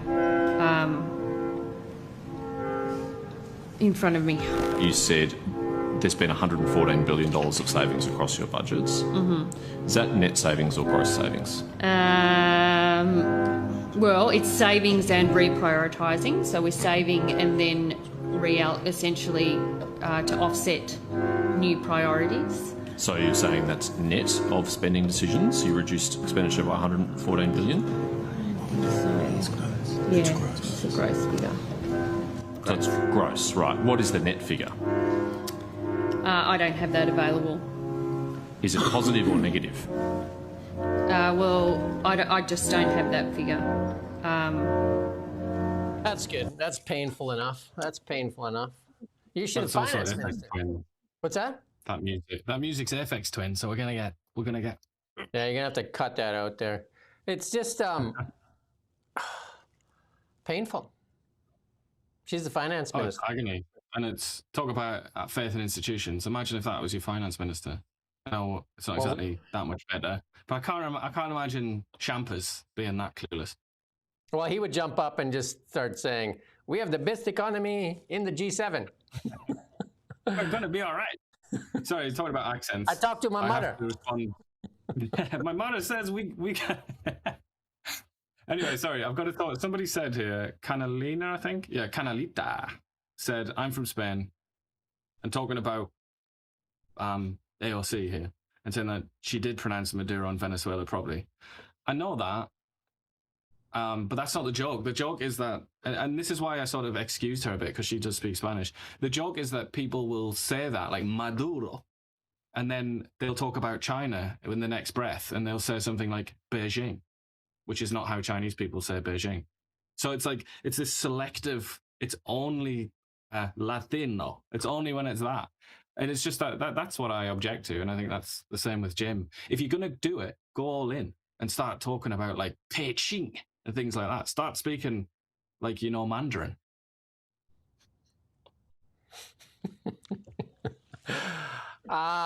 So it's a long show today. This is a record for us, a long show, 2 hours and 40 minutes. And we did have Michael Cooper on. We're going to clip this up into a bunch of smaller segments. And I do have Renee Merrifield on in 20 minutes. We're going to do a Beyond the Ballot. And then I have a local councillor on after that, which we're going to put on the other channel, though. We do have another channel for the Kelowna-specific stuff now. I don't know if, can you put it up, the other channel, so that people can see? If you're looking for Kelowna-specific content now, we do have another YouTube channel. Yeah, put the link in the comments there. That'd be great if you could do that. So we started one for Kelowna-specific stuff, and that's where we're going to put the Kelowna stuff from here. So if you like Kelowna stuff and you want something that's Kelowna-specific, you can go there and watch that, those kind of shows. Did you put it in the comments yet? Yeah. Again, like, share, subscribe. There's the Best of Kelowna channel. Like, share, subscribe. Consider becoming a member of Thinking Canadian. If you're still a Thinking Canadian, become a member. You go to our website, and you go to our website there, thereallybigshow.ca. We just put that up. We're working on getting our merchandise going, so we can get some T-shirts and hats, and of course, sausage rolls. Sausage rolls. Who doesn't want a sausage roll? Again, if you can get this out to as many people as possible, make it so they can't ignore us. Make it so they can't ignore us. The Liberals and the NDP for sure, because we need to get them on the show to answer questions, because the government-funded media, the ones that get the money, like CBC, like the $1.6 billion, they're not asking the questions. So get us on there so we can ask the questions. Cooper was already on. Somebody said Caitlin in Canada. Cooper was already on. He was on at 10. We do have John Carpe on at 10:30 on Thursday. That's the next scheduled guest, and we're trying to get a guest in for every show. That's the goal here. And so if you have some guests, and we did invite Jasmine Lane on here while she was in here in the comments here earlier. So that's the show. That's the show. I would say, for myself, I love Spain. The person from Spain, who I assume is a woman, but anyway, the person says somebody's insulting Spain. I think Spain is great, myself. Why would you insult Spain? I didn't hear any insults for Spain. I think they're talking about immigration or something in Spain. Because the Spain now is, they've just legalized like loads of... Let's be clear. Let's be clear. We've insulted AOC. That's it. That's it. That's it. Which is fine. But you can't insult Spain. We love Spain. AOC, I mean, she also, I disagree with, she said Elon Musk is the dumbest person in the world. And right there, she's lost all her credibility. Because that's not true. I know, Canalita, I know you weren't. I'm defending your patrimony. I'm defending Spain. I don't know what you're talking about there, but anyway, we're getting too deep in some weird stuff there. The weeds here. Long live Spain. Long live Canada. Cheerio. I'm back at noon. Ian's back tomorrow morning at 9 a.m. for the Really Big Show. We'll try to keep it under 2 hours, but we got lots to clip up today. Lots going on. And we did have a few bumps with Michael Cooper there, getting him on. We only got audio on. We're working on it, because again, we do not have $1.6 billion.